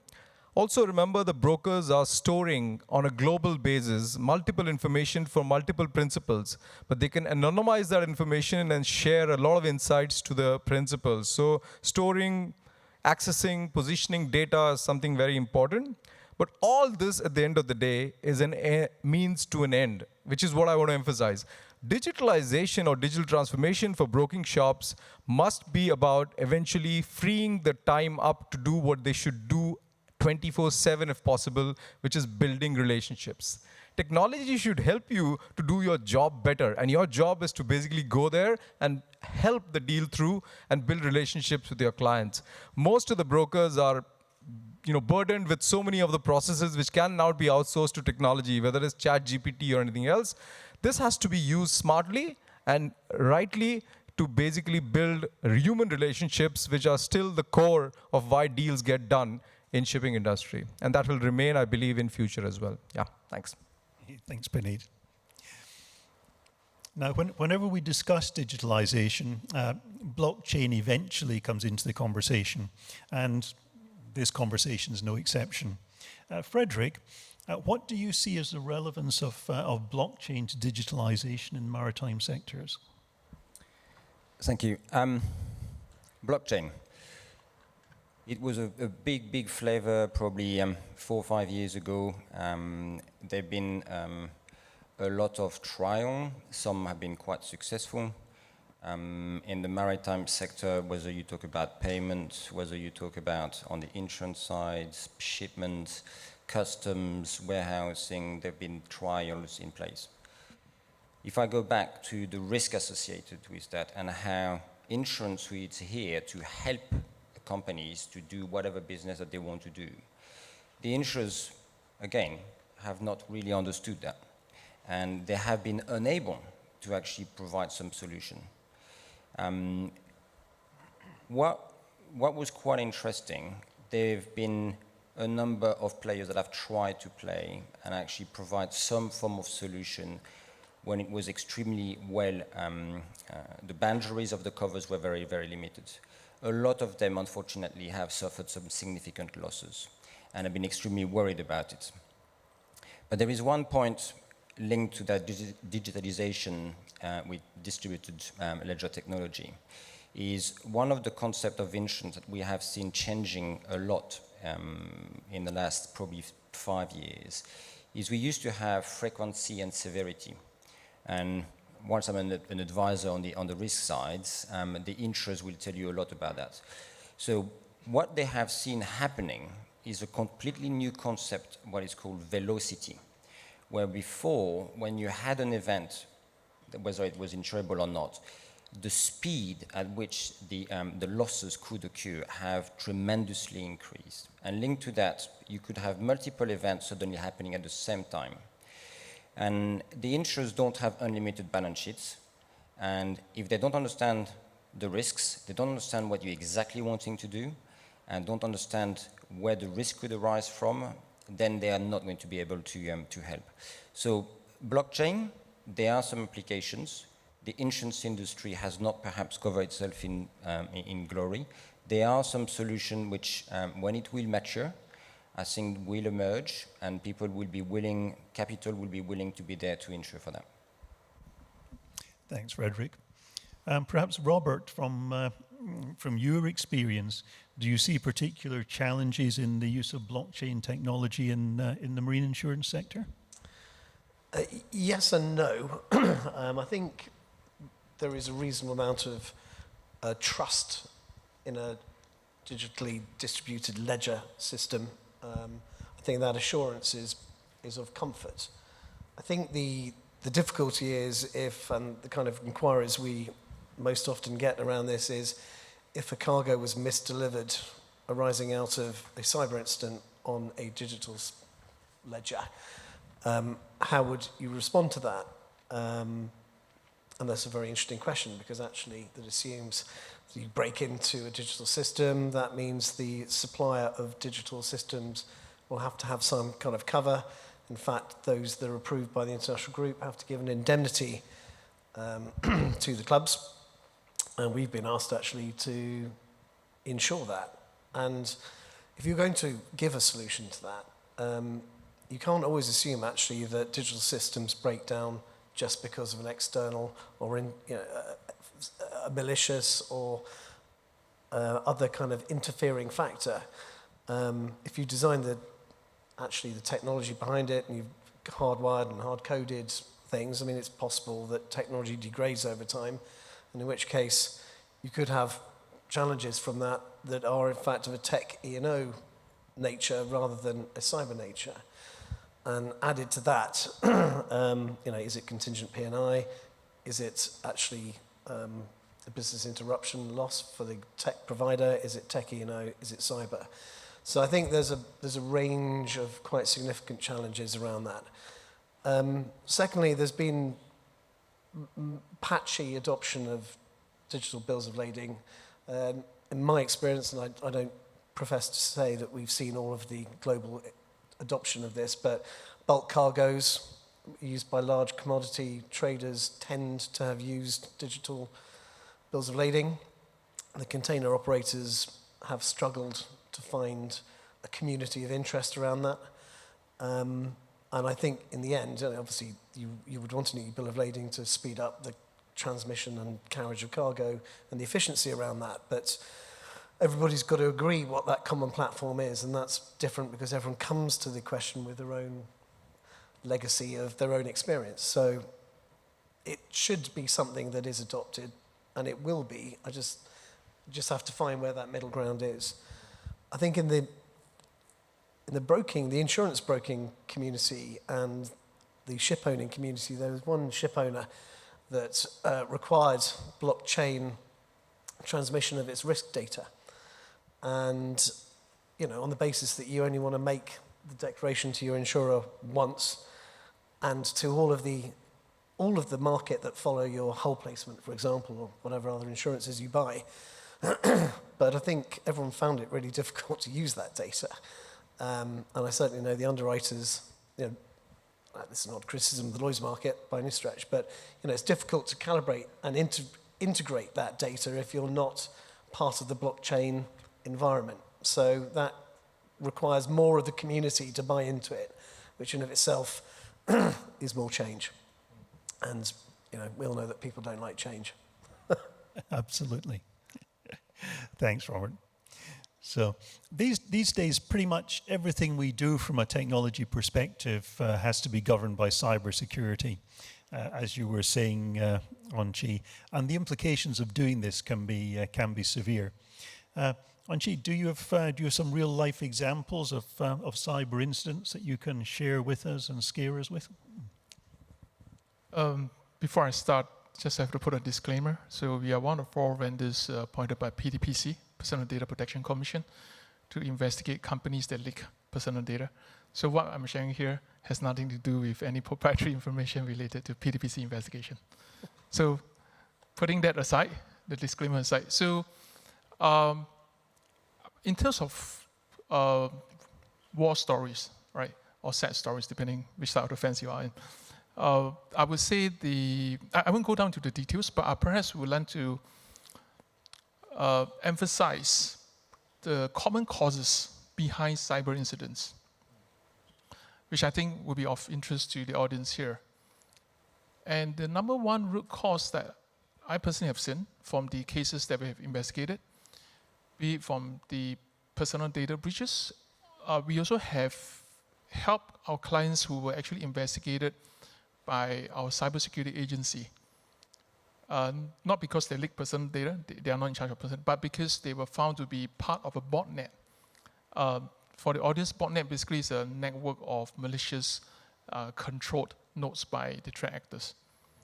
So under the Cybersecurity Act in Singapore, the CSA, Cybersecurity Agency, is empowered under Section 19 to go into your company to gather all the information required, right, as part of Cyber Defender, the National Cyber Defender. So from the cases we have seen, I would say the number one root cause is the lack of due diligence in vendor selection, IT vendor selection especially. Because a lot of the maritime players, they heavily outsource the technology piece. They work with consultants, they work with expert vendors. Many a times when we come in to do the investigation, we found the evaluation process is not as robust or not as rigorous enough. So you may have a vendor that may have many years of experience, maybe in the maritime industry, but unfortunately, you know, just because someone is a veteran in the industry doesn't mean that vendor has the best security posture, and many times they don't, right? And that resulted in what I call a contingent risk being transferred to the clients in the maritime sector. So many times we have seen insecure, weak processes in IT vendors having a domino effect on the maritime clients itself. So I would like to behoove everyone here, right, to look at how you select IT vendors. And that is the number one root cause. And second root cause is perhaps, I think we had talked about earlier, perhaps from Robert, with the various standards out there. So some of the clients were complaining with so many standards, a deluge of standards, which one should I adopt? I would say there's a perfect standard. It's always a fit for purpose. So I personally would recommend perhaps around 2. One, of course, is the ISO 27001, ISO IEC, sorry, which has gone through a revision last October. So just be mindful of that. And the other one is the NIST CSF, Cybersecurity Framework. Version 2 is in draft mode, it's coming up soon. There are some new, I think 29 new controls. So just keep yourself abreast, and you won't go too far wrong by following international standards. And be mindful about applying the same standards to your suppliers. And that, I believe, is the soft underbelly that I've seen in a lot of maritime players. Thanks, Songji. Sound advice indeed, sound advice, thank you. Robert, at an industry level, do you see a role for organizations like the World Shipping Council in consolidation of solutions around cybersecurity, cyber insurance? Yes, simply. I mean, I think a lot of cyber regulation has arisen because industries haven't taken the lead. So the reason the US Coast Guard petitioned the IMO to introduce cybersecurity was because they felt the industry was never going to really adopt it with any serious measure. What they did was interesting, was weave cybersecurity into the concept of seaworthiness, which is unique. Actually, that is not the same for aviation and airworthiness, not yet anyway. It's not the same for energy, it's not the same for transport and logistics, or even for ports. So actually, that's put it onto a slightly different footing. So Tom Trudy's points, actually, you know, how do you calibrate your vendors and your selection of those? And you know, these international standards that the NIST framework outlines are identify your risk, protect your domain, be in a position to respond to that with tested BCPs, offsite backups that are encrypted, and test them. Because actually you can't really ever prevent an attack from happening, but you can certainly get your business back up and running no matter what the cause, in a matter of hours or days at any rate, for the minimum business disruption. So I think if you calibrate your vendor selection against the kind of those 5 key pillars of cybersecurity, you'll probably have a lot better perspective of why you're doing the particular activity you're targeting. Like, what is the end result that you're looking to achieve? I think is really, really very important. So actually, with big industry groups, and there's a community of interest in this, because actually the classification societies will be bringing in cybersecurity as part of the issuance of documents of compliance from, I think, next year. Shipbuilders will have to, there's no such thing as cyber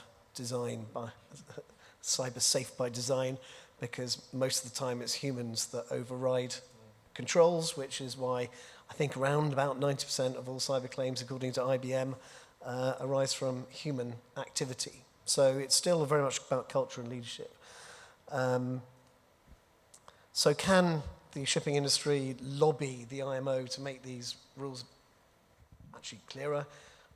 You know, most of the shipping trade bodies regionally have given advice about cybersecurity and guidance about how to implement it, but I think it's still relatively incoherent in that there are slightly different approaches. Part of that's because the regulations in the US tend to prescribe activity, whereas regulations in Europe tend to target outcomes, and that change in linguistic nuance basically leads to complications about how people approach the solutions to that. So yes, in short, I would like to see a little bit more consistency around that. Thanks, Robert. Before we wrap up, we have a couple of questions. Thank you very much indeed. I suspect this one's going to be Puneet, but let's see how we go with the panel. What is the single most limiting factor for companies looking to digitalize? Yeah, so I think I got inspired by, when I was doing the transformation space for the first time, I got inspired by a very old article, well, not that old, 1995 article by a guy called John Cotter, entitled, "Why Do Transformation Efforts Fail?" It's within the Harvard Business Review, and I would recommend a lot of you to actually, who are involved in transformation, to actually read through it. It was a good guidance for us to why it actually fails. So there are multiple reasons why it is like that. But I would say one of the biggest challenges is the lack of mindset change. The change management part of transformation is the hardest part. And there are so many ways of doing this. Real life examples that I can give you is an inclusive transformation process will include the fact that the senior people are given the security or skills to basically provide clear understanding of where their value lies in the new organization. and that they're not going to be sidelined effectively, but their experience can be vaulted and will be valued in the new organization which is transforming. The other thing is low-hanging fruits and key wins, which can be quickly obtained and created. And I think those go a long way in people coming back and saying, yeah, this doesn't seem to be just a utopian idea that the CEO is throwing at us. It's actually working with some interesting things happening. One of the simplest example was just creating a single version of truth to a Power BI dashboard where both chartering and operations could see the same information. Something that was logical but was not being done earlier. Technology was not being used there. But what I'm trying to say is that it's the mindset change. It's about change management and people believing in that, because the CEO can have a vision, the rest of the management can have vision, but you need the buy-in from every single person in your organization. And it's not an optional extra, it's a necessity, and that needs to be brought about across the entire organization. So I would say that's the number one limiting factor, yeah. Okay. Can I add something? I think for me there is, to complement what you've just said, Pujit, alignment of interests within an organization. Because change, humans, we don't like to change that much, actually. We like our routine. And when you have a digitalization initiative, you need to make sure everybody's on the boat, so to speak. And when you have that alignment of interest, then you need a second critical component, which is the talent to lead that change. And as been discussed today, talent is scarce, and you really need the right people and the good ones to actually make that change successful. Yeah. No, I'm just going to add in a joke to the discussion. What's the single most contributing factor for company to digitize? You guys have been hearing it for the past 3 years, COVID-19. So. Yeah, I just want to end with one small image in your mind. The transformation process is exactly like a lane of merging into the highway, a small lane on the side merging into the highway. So there are three aspects of that. One is the CEO who actually decides what rules apply when the merging happens, which vehicles have to give way to which vehicles, etc., etc. And obviously that's something that CEO decides, and he sets the rules in place. And that's a vision effectively as well. The CTO, or the Chief Digital Officer as well, is providing the vehicles which actually are on the road, both the roads effectively. And the CHRO, just to take his point, is actually making sure that the drivers know exactly what to do in that highway merge example. And all the three have to basically be involved in that process right from day one when the process of transformation is being talked about. Most of the companies end up involving CHROs at a later stage, saying that we've got our roadmap now, and by the way, get us the people to do the transformation. And it's too difficult at that stage to kind of understand the vision and share it with people. So just keep that image in mind, that it's basically all about lanes merging in a highway. And also remember, the traffic slows down when the lanes are merging. So please be patient with the process. It's not something which is a quick fix process. In Klaveness case, I can tell you it took 5 years to actually get to a stage where they've commercialized the processes now and actually selling the same products to external parties, which is probably the best proof that the process actually has been transformed in entirety. Yeah? Thanks. Thanks, Puneet. We're getting a bit short of time now. I think we can go to the summing up. So, starting with yourself, Frederick, any thoughts you would like to leave us with?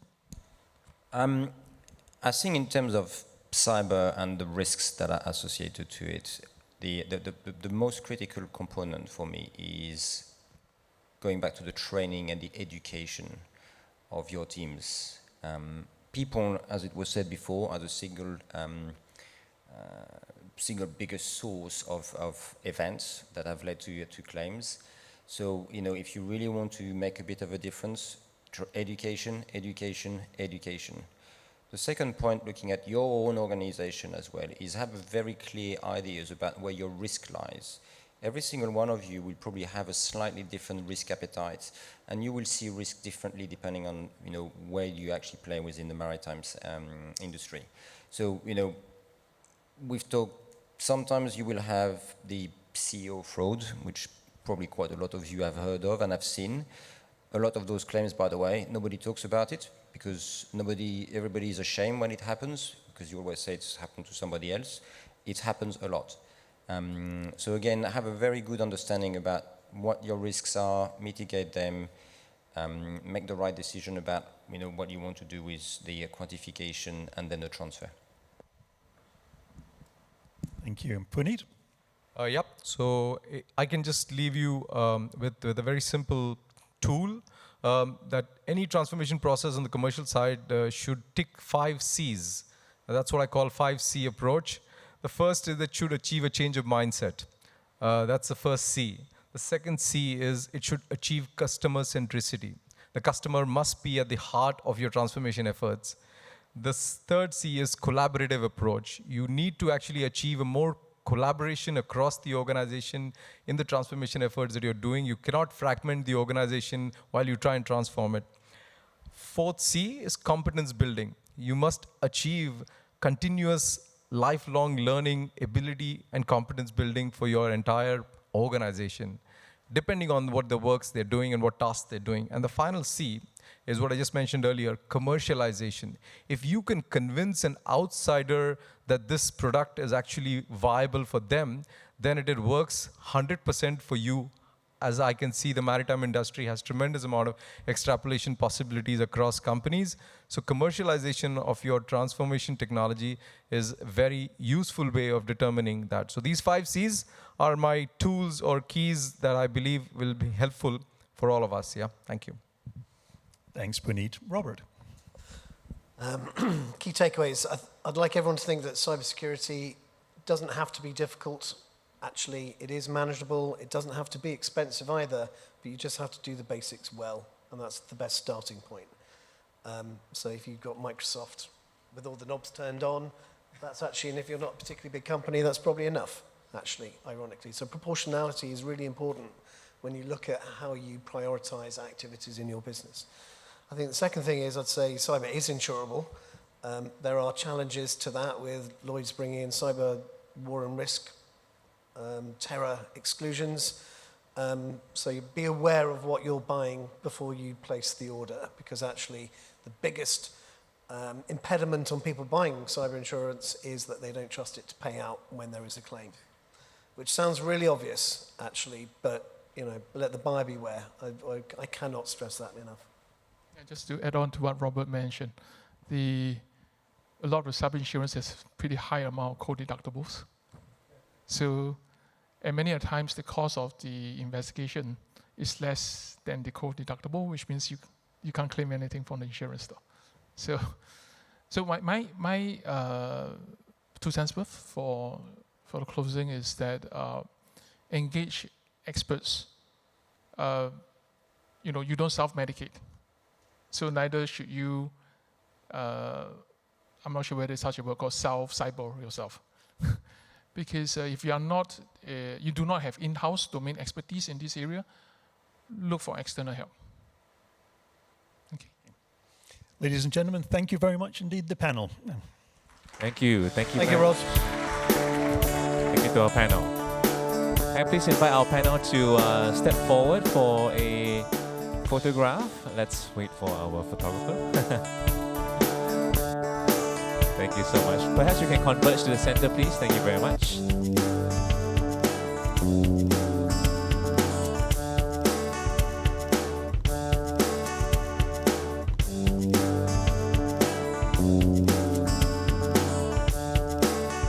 Thank you very much. Thank you. Thank you for moderating. Thank you.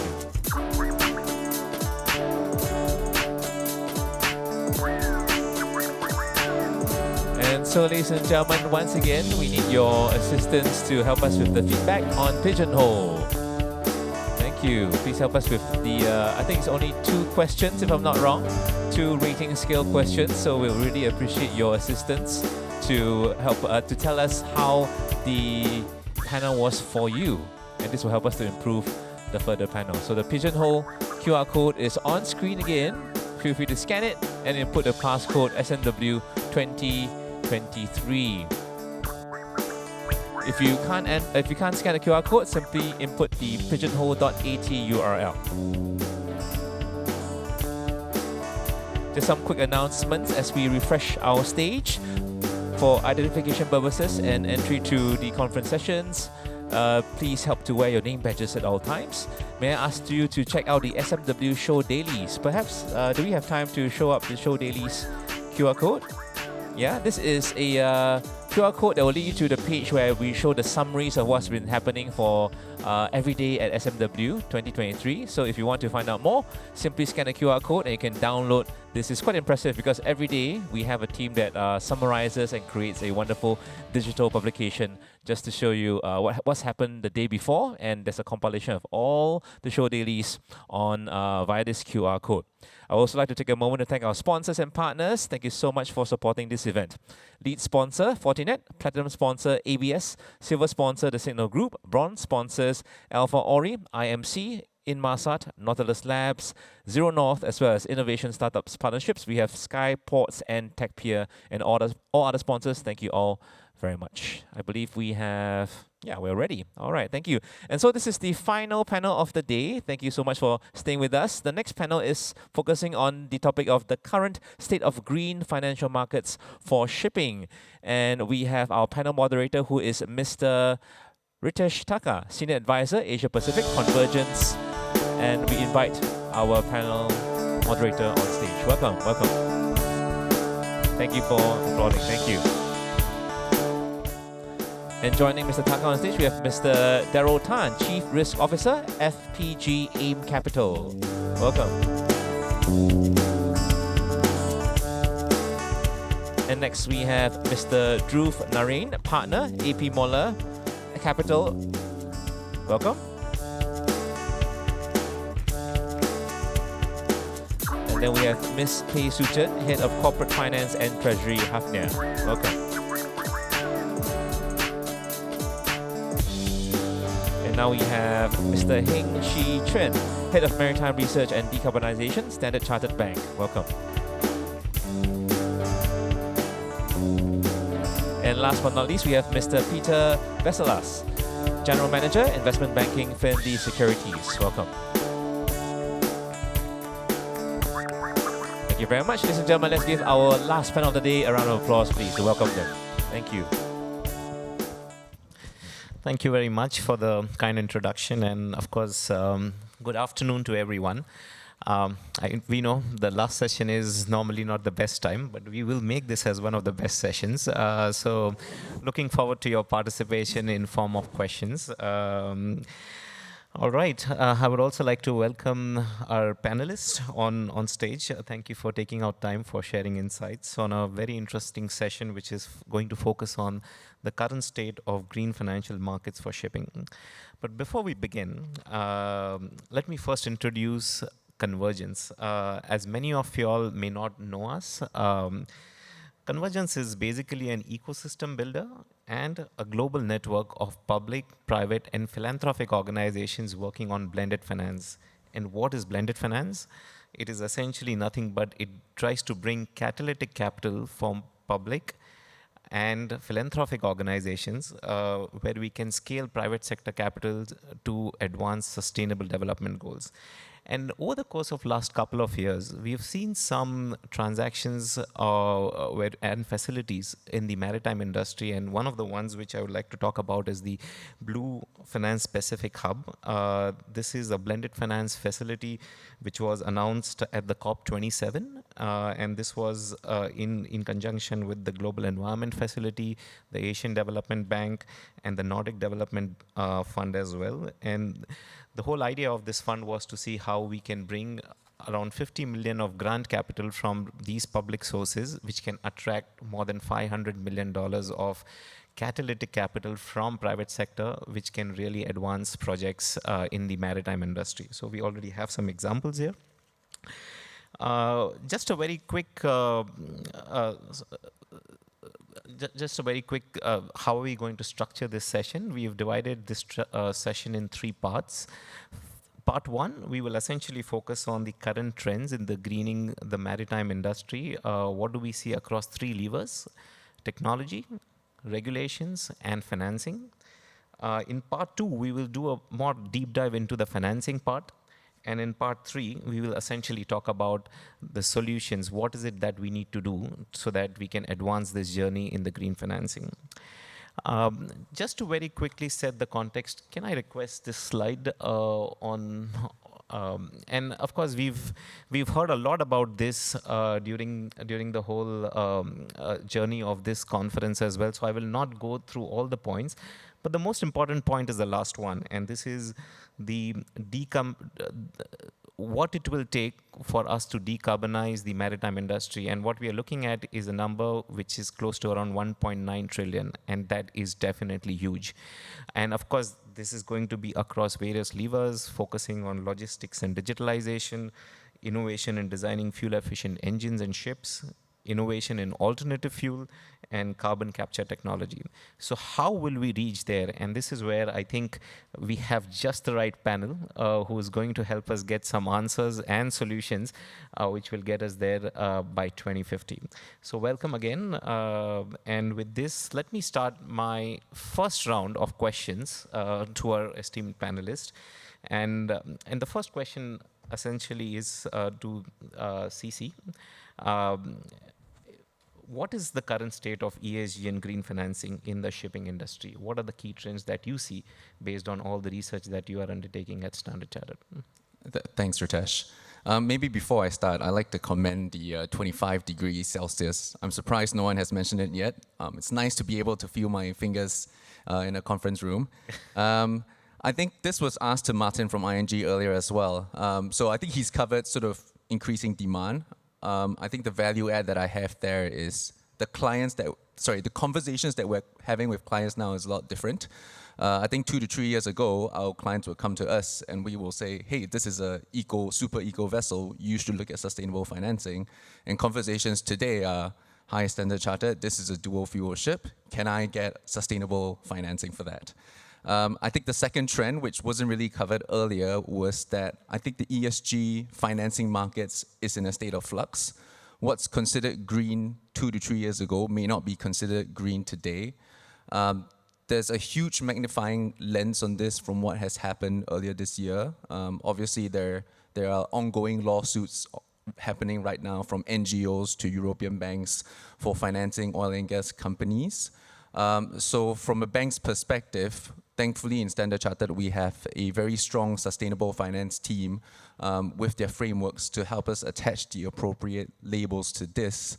I think to try and simplify this, if you have a project today that emits 10 units of carbon, and there exists a solution to get it down to 0 units, that should qualify for green financing. But if there is a solution that brings you somewhere in between, it's going to be a sustainability-linked loan, or in Standard Chartered, we have a sort of a transition finance label to it. For shipping, the technology that exists today, even if you go look at ammonia or methanol, inherently you still need VLSFO as a pilot fuel. So this green financing, we haven't really seen it yet. So I'm keen to hear the other panelists on their thoughts there. Well, thanks a lot, CC, for sharing that perspective. And it clearly shows that the industry has made a lot of progress in this space from a financing standpoint. And this is where maybe I want to bring in Peter.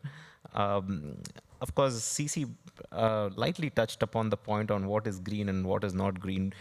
Would you be able to kind of share your perspective on how you see this from an ecosystem point of view? And does the answer change depend upon whom you ask?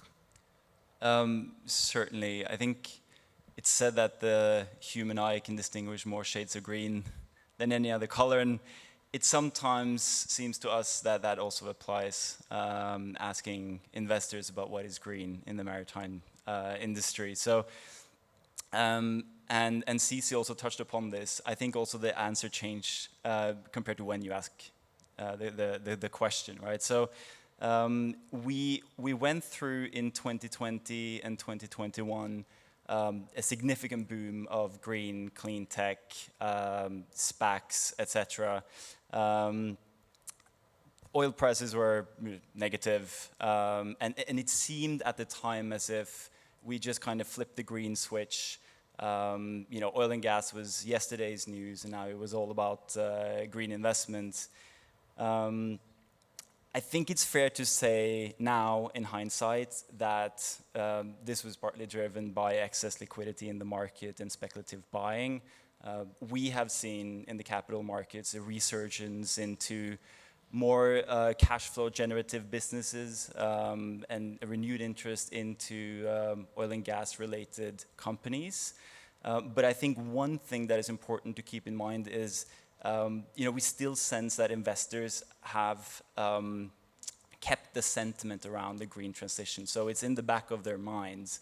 And we'll see that in valuations, right? So oil and gas related investments typically is valued significantly lower than the green one. So the sentiment is still there. And I think also it's important to remember that this is an energy transition. It's not a switch. And so with the dust now settling from the 2020, 2021 green tech mania, I think what we're left with is a more kind of balanced approach among investors in terms of green investments. And so to answer the question, what is green? I personally, from my point of view, I would say there are three main categories. So the first one being fully green, green fuels, fuel cells, that kind of investments. Most of those are not, or any of those are commercially viable in today's market, right? So this is typically driven by large owners in collaborations with interest groups, venture capitalists, charters, etc., to try to figure out how we can advance technology to make it commercially viable.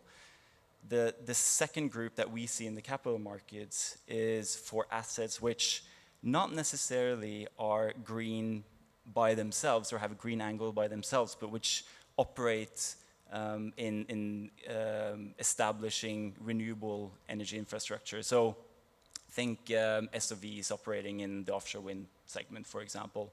And lastly, and perhaps most importantly, is essentially asset upgrades, which enables immediate environmental impact.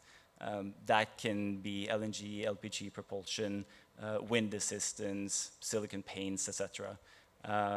So, depending on who you ask, all of those kind of categories will be labeled as green. Thank you so much, Peter. I think those categories sound pretty logical. Now, moving on from financing to technology, and this is my question to Daryl. Can you share a brief overview of state of technological advancement in alternative fuels and fuel-efficient fleets, and what is the financing angle there? I mean, are you seeing advancements there? Ritesh, thank you for the question. Also to thank MPA and organizers for having me here. To your question, when it comes to alternative fuel and dual fuel technology, we definitely see an increase in interest and development of it, especially after the first LNG dual fuel container ship was delivered in 2015. Clarksons has also reported that since 2022, when you look at the new build orders that's been placed at the yard, approximately 60% of the vessels on order now come with dual fuel technology.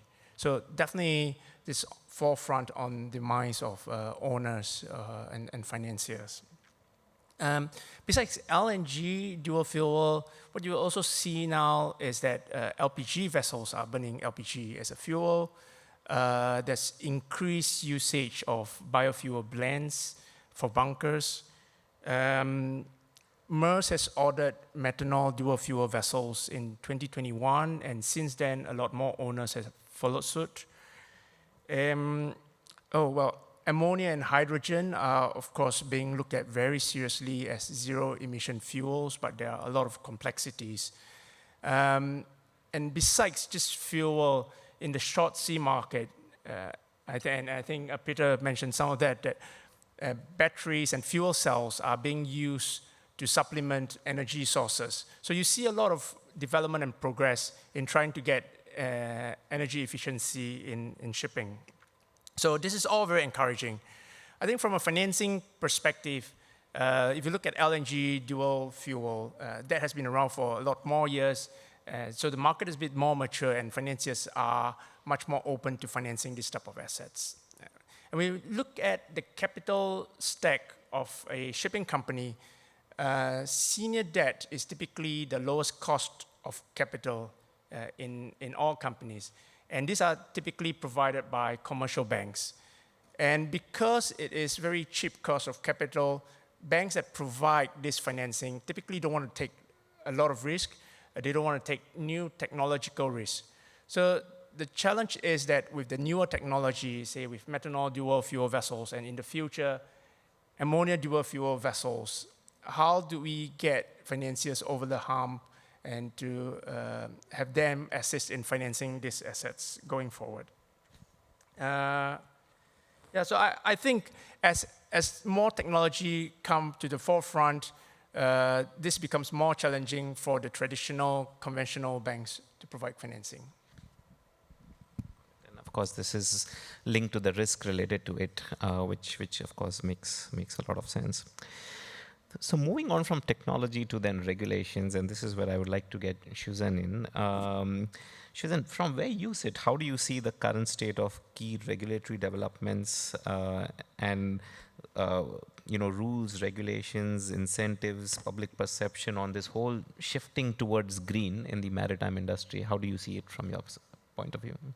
Okay, thanks for the question. I think Hafnia as a ship owner is really facing a lot of complex and ever-changing regulations in the market. So we do see IMO, which a few previous panelists have touched upon, and also the EU ETS regulations that's coming in next year, 2024. So what we do see is that it's not just about what should we invest in the new technologies, what we should do, but also what's the cost of not doing, because basically you need to pay for the price of burning more fuel, and also increasing efficiency of the vessels also help in a sense to offset this cost that will be upcoming as well. So I think with this kind of regulations in play, we also see more conversations around this and also increasing public attention to this kind of issues as well.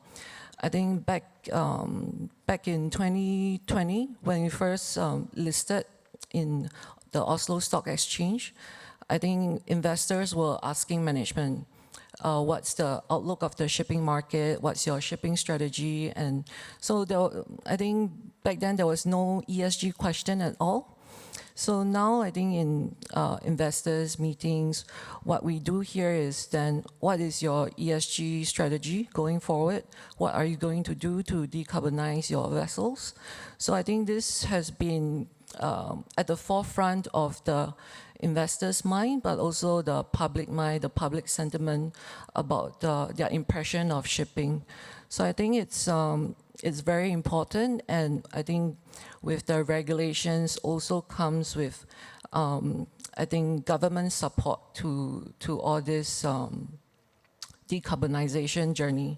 Because what we see is that from a top-down approach, when we see that Singapore is pushing their commitment to be neutral by 2045, we see a top-down kind of filter where you start to see local banks offering a transition financing package to help the ship owners try to help upgrade the ships to be more efficient. So I think that's, in a way, very complex. We're trying to navigate all these changes, But at the same time, I think it's great because I think with all these developments, with all this attention we're getting, we're also attracting capital and also trying to innovate and change the way we do things. So I think it's been interesting, and I really do hope that there'll be more support coming from the government, also from private partnership to help us in this journey. Thank you so much, Shazan. I think that's a nice segue into my next question to Dhruv. And this is around, of course, Dhruv, you come from AP Mola Capital. And how do you look at all this from a point of view of equity investment into this area? How does this impact you? How do you look at it? Thanks, Ritesh, and thanks everyone for contributing to this discussion. I'm just going to do the very simple thing and sort of a quote from all of you. But I think each of these factors that we've discussed here play into what then becomes ultimately a commercial decision, right? So there's 4 factors here. There is technology, regulations, financing, and then that comes together to commercial. And that commercial is driven by one other external variable cost, which is also the cost of fuel that is not sustainable. And how do those compare? So that's the flow as I think about it. It's technology-led in terms of, and there is a feedback loop to that because obviously commercial decisions eventually end up in successful technologies, make them cheaper. But it's sort of technology-led where there are advancements in various different technologies that you talked about at varying speeds. And there's room for all of them, by the way. They're all in the mix. The question is, at what point in the cycle is it the right time to invest in each one?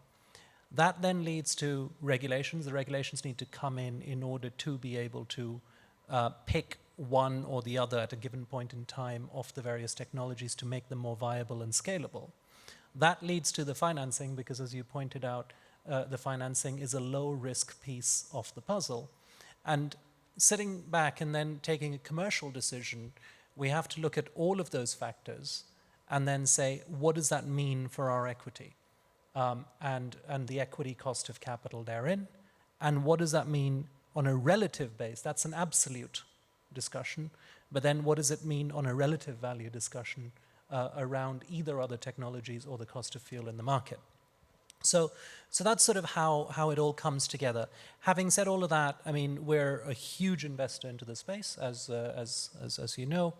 And we are currently looking at projects in various different parts and different technology and different parts of the technology value chains in places like the US, Australia, Morocco, Egypt, etc. Projects like Power-to-X in ammonia, hydrogen development, green hydrogen development, in green methanol, which is well known. So there's all of these different things that we're looking at at the project levels. Thanks, Dhruv, for nicely summarizing the part 1 of the discussion, and it kind of brings and connects all the dots together for us. Now, moving more closely into the financing part, and which is, of course, at the heart of this session, if we see. Of course, we need to first acknowledge, of course, what is working, but also what needs to be done more. And this is where, once again, let me start with the lady first here on the panel. Shazan, have you explored the possibility of assessing sustainability financing for your vessels? And if so, what has been your experience so far? What is it that you see in the market? Yeah, I think for us, we have been exploring this part in 2020, which is similar to the time you mentioned where, it's exploded in interest. So I think for us, I think we have successfully closed 3 sustainability-linked loans so far, but the experience has been really different in the 3 different transactions. So I think for the first transaction, because we work with a second-party provider that is non-shipping, so they do not really have any knowledge about shipping. So I think they were also more laxed in a way about the KPIs. So I think with that, it's sort of easy conversation to have, and you can sort of get things through. But I think with the second one, just a year later, then you kind of see that the same provider say that, oh, this KPI doesn't work anymore. You have to change your KPI. You have to be more ambitious in that sense. So I think it's just this kind of development and changes, but I think it's also because it's filled by conversations or more dialogues, I think, between the banks, with ship owners, and trying to educate ourselves on how each party thinks, I think, and trying to align in our understanding. Because I think right now, most people would know that getting reductions in emissions is no longer a straight line, so it's more like a S-curve.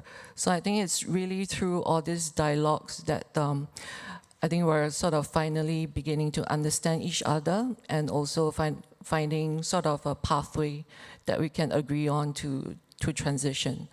So I think I would say the third one is relatively nice. I think we were being pushed to be more ambitious, but what we also wanted to do was we're trying to balance the practicalities of us as a ship owner and the banks trying to push us to be more ambitious. I think we'll be ready to do that once we have that alternative fuel that we can fully invest in. Then I think we'll be ready to showcase that. So yeah, I think it's been an interesting journey in how sustainable financing has been developing so far in the market. Interesting. And as I reflect on what you said, I think it also kind of highlights the evolving nature of the industry. And as we know more about it, the lens keeps on evolving in that sense. Interesting. Peter, the next question is for you. And once again, could you take us through in terms of what do you see in terms of various capital providers to the shipping industry, and how are they supporting this whole green transition, and a broad overview? How do you see it from where you sit? So, as an investment bank, we are obviously very much exposed to the bipolar nature of the capital markets. And so I keep referring to 2020 and 2021 as, from what we saw, that was kind of two very transformational years. Before which nobody really spoke seriously about green financing. It was mentioned, but it wasn't the push. And after, it's on everyone's lips. So, and obviously you had this boom in the green tech deals. And just to give you a few figures, our deal count in 2019, out of all the deals we concluded that year, green deals, or what you can categorize as green, was approximately 10%. Now in 2020 and 2021, that figure was 50. Last year and so far this year, we're back to 10%. And I think that is a good representation of the sentiment, right? The capital market was wide open for all these speculative investments. And while that market has closed now, I think it's as I mentioned previously, it's quite obvious that investors still value green investment. So in preparation for this debate, I took a look at valuations, just looking through our research coverage universe. And if you look at, for example, oil services companies, they're on average trading about 4 to 5 times next year's EBITDA. You're looking at green offshore, i.e. companies catering to offshore wind, close to the same type of assets, but obviously participating in the green transition, they're trading close to 15 times. Right? So it goes to show that while that window is closed, the public equity market still appreciate and value green investments. So I think we're at that stage now where the public markets requires some kind of near-term cash generation, but they certainly value and appreciate the green transition. It is going to be increasingly important. I think since we are early in the transition, many very interesting companies that are still a little bit too far away from that profitability, that they will be able to raise public financing. And so I think it's worth looking at private markets as well, and I think Drew will probably have a lot of good color there as well. But just kind of looking at the high-level figures, we saw climate-related equity investments, private equity investments in 2022 reached $200 billion. That was actually up 10% from last year, from 2021, and a doubling from 2020. And I think that is also a reflection of the fact that during those 2020, 2021 boom years, there was a lot of private debt funds being raised. They are now deploying capital. So while the public markets are kind of scaling back those very speculative and speculative investments, the private markets are kind of stepping in and are perhaps a bit more able to kind of look at the long-term picture and assess these. So that's something to keep in mind. On the lending side, I mean, we do work with alternative lenders. We see the similar picture there. New funds being raised, focusing on more green assets, and I think all those in combination will be quite valuable to the green transition. So this all sounds quite optimistic, I guess. Now, given this optimistic picture, of course, it's important to also look at the risk part of things. And of course, one of the key risks is around the alternative fuels. This is where maybe I would like to bring in CC. On, what I understand is that owners are anyways paying as high as 30% more in alternative dual fuel vessels. So are financiers here willing to share some of this risk? Do you see that, or no? Yeah, I guess a similar question was asked in the Q&A in the first panel. I'll give a shot at answering this. I think the short answer is yes. So I think if your conventional ship costs 100 million and your eco alternative engine ship costs 130, traditional commercial banks are there for your 70% LTV. It used to be 70 million. Now you're going to get 90 million on 130 million. It is quite competitive. And I think, sorry, Daryl, I know I contradicted you a bit there when you say commercial banks are not there to take on extra risk. I think the game has changed. I think we are. There is now skin in the game for a lot of the commercial banks. If you go to Standard Chartered's annual report for February, we now report our finance emission for shipping. We now are part of Poseidon Principles, and we have to report our climate alignment score. So I think there's a lot of effort within the bank to get ourselves up the knowledge curve. We can't just wait for Shuchen and Hafnia to, this is what it is. It's going to be dual fuel, methanol. Are you willing to finance? We now need to do full life cycle assessments. Obviously, for shipping, everything now is done tank to wake. There is a lot of talk to eventually move to well to wake. We need to know what its corresponding impact will be on finance emissions for potentially our Poseidon score if Poseidon wants to go ahead with that. So with so much more at stake now, it's no longer we just finance you and we hope we get our P+I and the loan matures. It's now we finance you and every year you need to tell us your carbon emissions so that we can go and report it. So as such, our interests as financiers become a lot more aligned with owners as well. So yes, absolutely. I think the answer to that is yes. That's good to know that the answer is yes. Okay, that's interesting. Can I ask a question? Of course, yes. I know CC. Yes, we want this for sure in the panel. And I just want to ask a question because I don't think you contradicted me. Because to my point, I think at least what we see now in the market is when it comes to methanol dual fuel vessels, most of it are ordered by relatively strong owners with good balance sheet and strong liquidity. And I think if tomorrow it's decided that methanol is the new fuel or could potentially be the new fuel, and then you have a host of different owners of different sizes coming to order this, and then the question is, are commercial banks there to finance these owners on the increased cost? if they don't have a very strong balance sheet. And I think the answer is no. I don't know if that will change or Standard Chartered has a view to that, but at least that's how I feel. It will then be case-by-case basis. So yes. No contradiction. Yeah.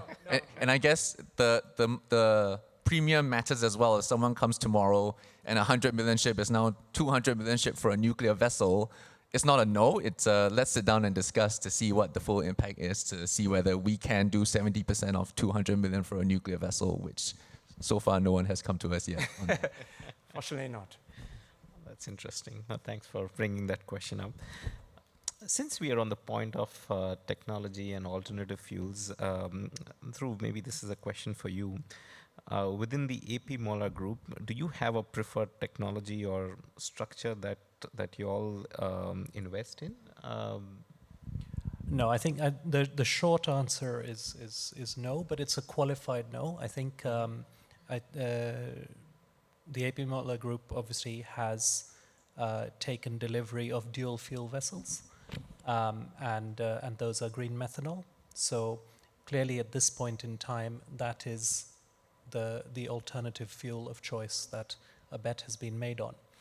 But and now I don't speak for the entire group, but for the capital unit that I work in, from an investment and a purely investor perspective, we strongly believe that various different technologies have a place in the ecosystem, and we are investing across different technologies as well, including on the ammonia side and projects and infrastructure alongside that. Now, that's where it then comes to, you know, the advancement of that technology. What point does regulation come in place to make you know, that viable to scale?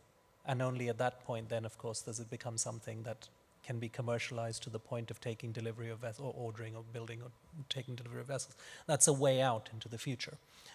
So I think it's you know, it's maybe a convoluted way of saying there is one technology today that is further ahead than others, but that's just today. We see that evolving over a period of time. Got it. Well, thanks for that intervention. And then my last question to Daryl, and this is more alluding to what needs to happen further, right? And what can financiers or the maritime ecosystem do to assist the challenge, some of the challenges which have been mentioned by the panelists as well? Maybe support retrofit financing, government support, sharing of risk between owners and charters. So just wanted to get your perspective, what needs to happen now? Yeah, I think fellow panelists have said it quite well, that a lot of banks have stepped up to the plate to really assist in this transition. Definitely what you've mentioned, government support, I think that would be very useful. If ECAs can step out to underwrite some of the risk of these new technologies, then it'd be easier for commercial banks to also come in to provide financing at a much more competitive level.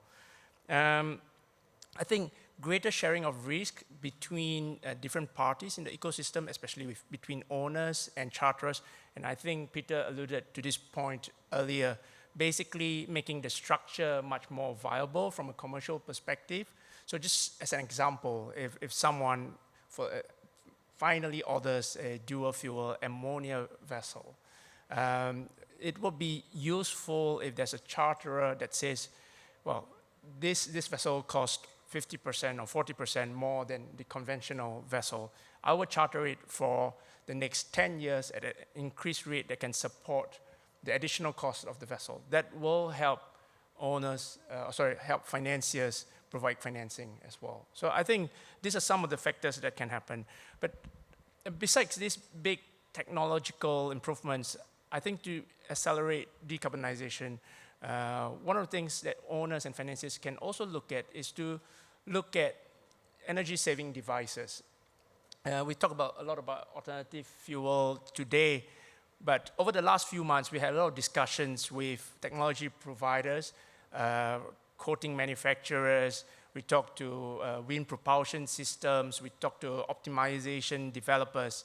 And what we understand is that there is a lot of improvements that owners can make that can create efficiency without a lot of cost and in a short period of time.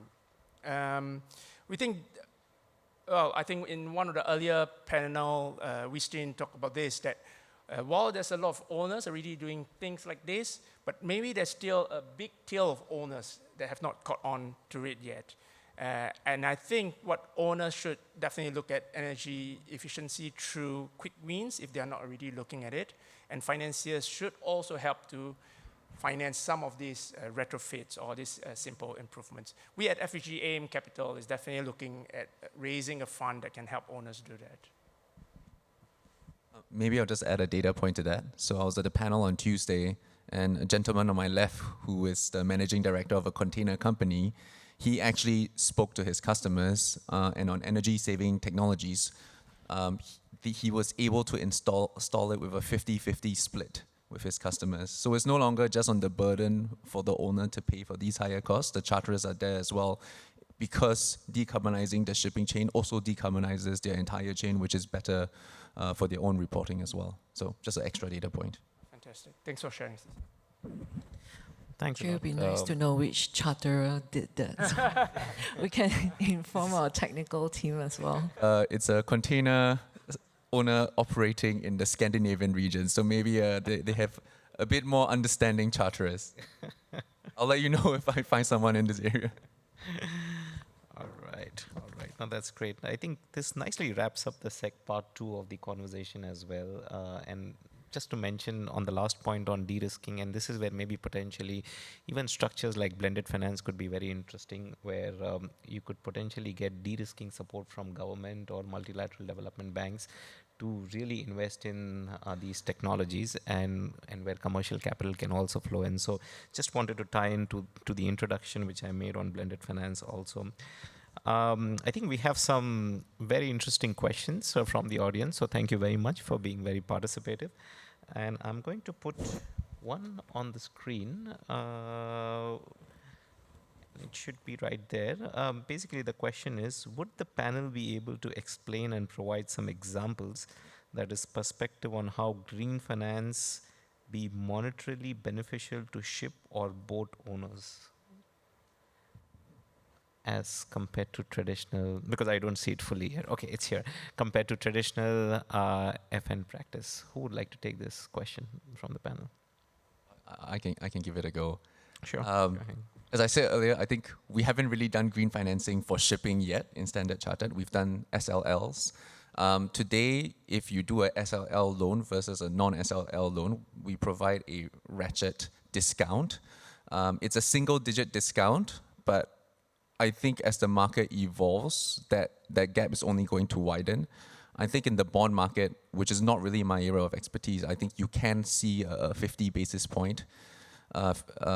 So I think the most important takeaway is that all these structures that we put into play today for 5-7 year sustainability-linked loans, eventually, if financing for green financing were to be made cheaper, this can be passed on because the framework and the mechanics are already in place. But for now, it's only single digit, so it's probably not going to move the needle too much if you do a SLL loan versus a non-SLL loan. And I can just interject with providing some color on the bond market. So generally, you would expect some kind of pricing discount, as CC alluded to, on green financing, because obviously you can expand your potential investor base, also including investors that have a very strict or stricter green mandate. That being said, unfortunately, in shipping, in the Norwegian bond market, which is kind of our bread and butter, we don't see a terribly large amount of green financings yet. So that is also a slight nascent market, but I'm sure we'll get there. Any more interventions from the panelists? All right. We have another interesting question, which is, as we live in a global environment moving into energy shortages, can we really defend using energy needed to produce green fuels rather than using the energy for heating and food, etc.? It's a very fundamental existential question, but anyone from the panel wants to take it. I can try again. I guess I think this is where carbon tax comes in. So EU ETS, today your carbon pricing is 100 euros. Obviously, when there's a price on carbon, then it becomes who can do it the cheapest for the most amount of benefit. So decarbonizing out in the open water is a lot difficult than, say, if you ran a certain factory where you have easier access, where for 50 euros, you could basically decarbonize your factory and then sell this into the extra market. Whereas for ship owners, maybe for them, if it's 200 euros to decarbonize down to zero, they will do as much as they can from 0 to 100. And then from 100 to 200, it will make sense for them to actually buy carbon credits.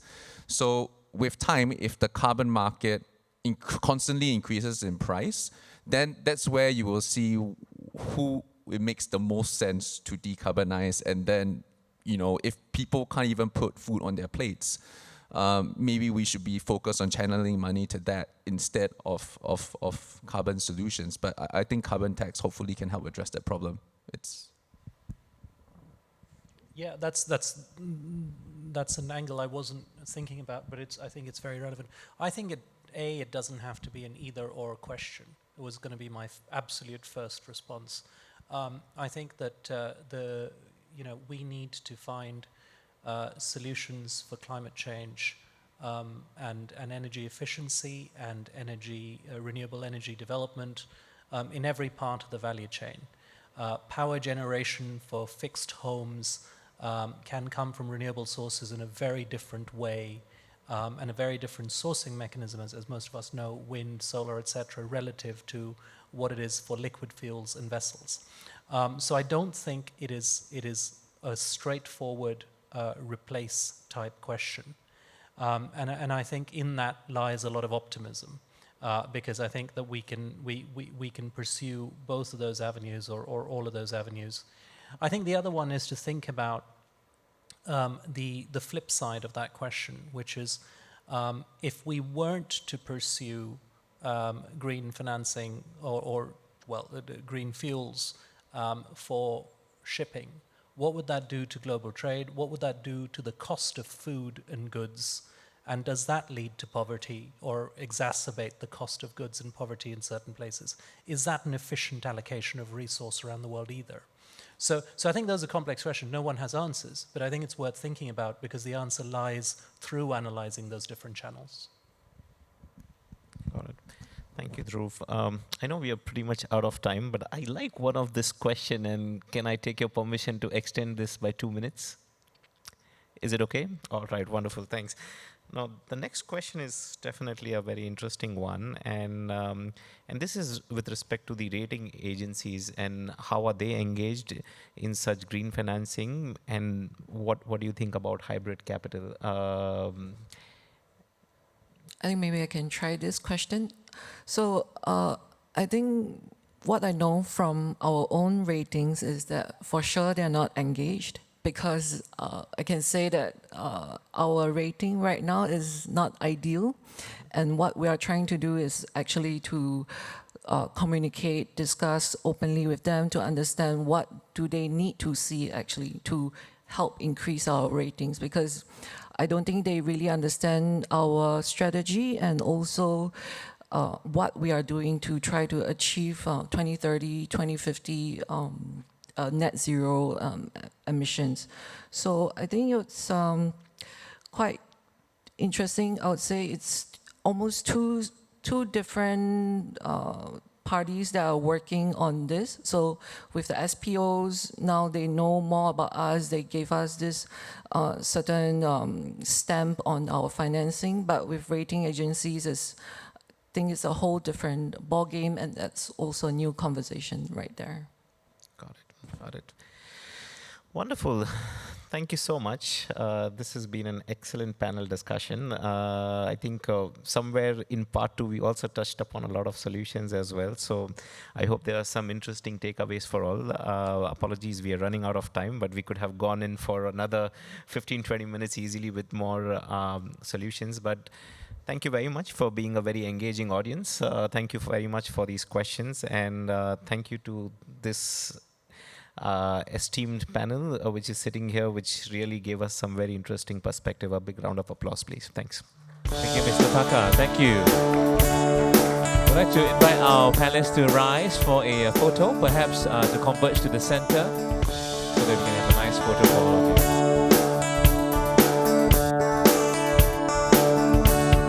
Ladies and gentlemen, we will be having the networking reception just next door, so it's time to make some new connections. We have prepared some canapes and drinks for you, so we'll see you right there. Please join us. Thank you very much to our panel.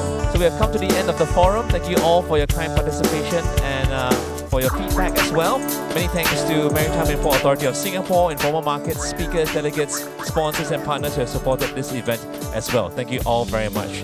Thank you, and we wish you a great evening ahead, and we will see you at the F&B room for the networking reception. Thank you very much. See you there.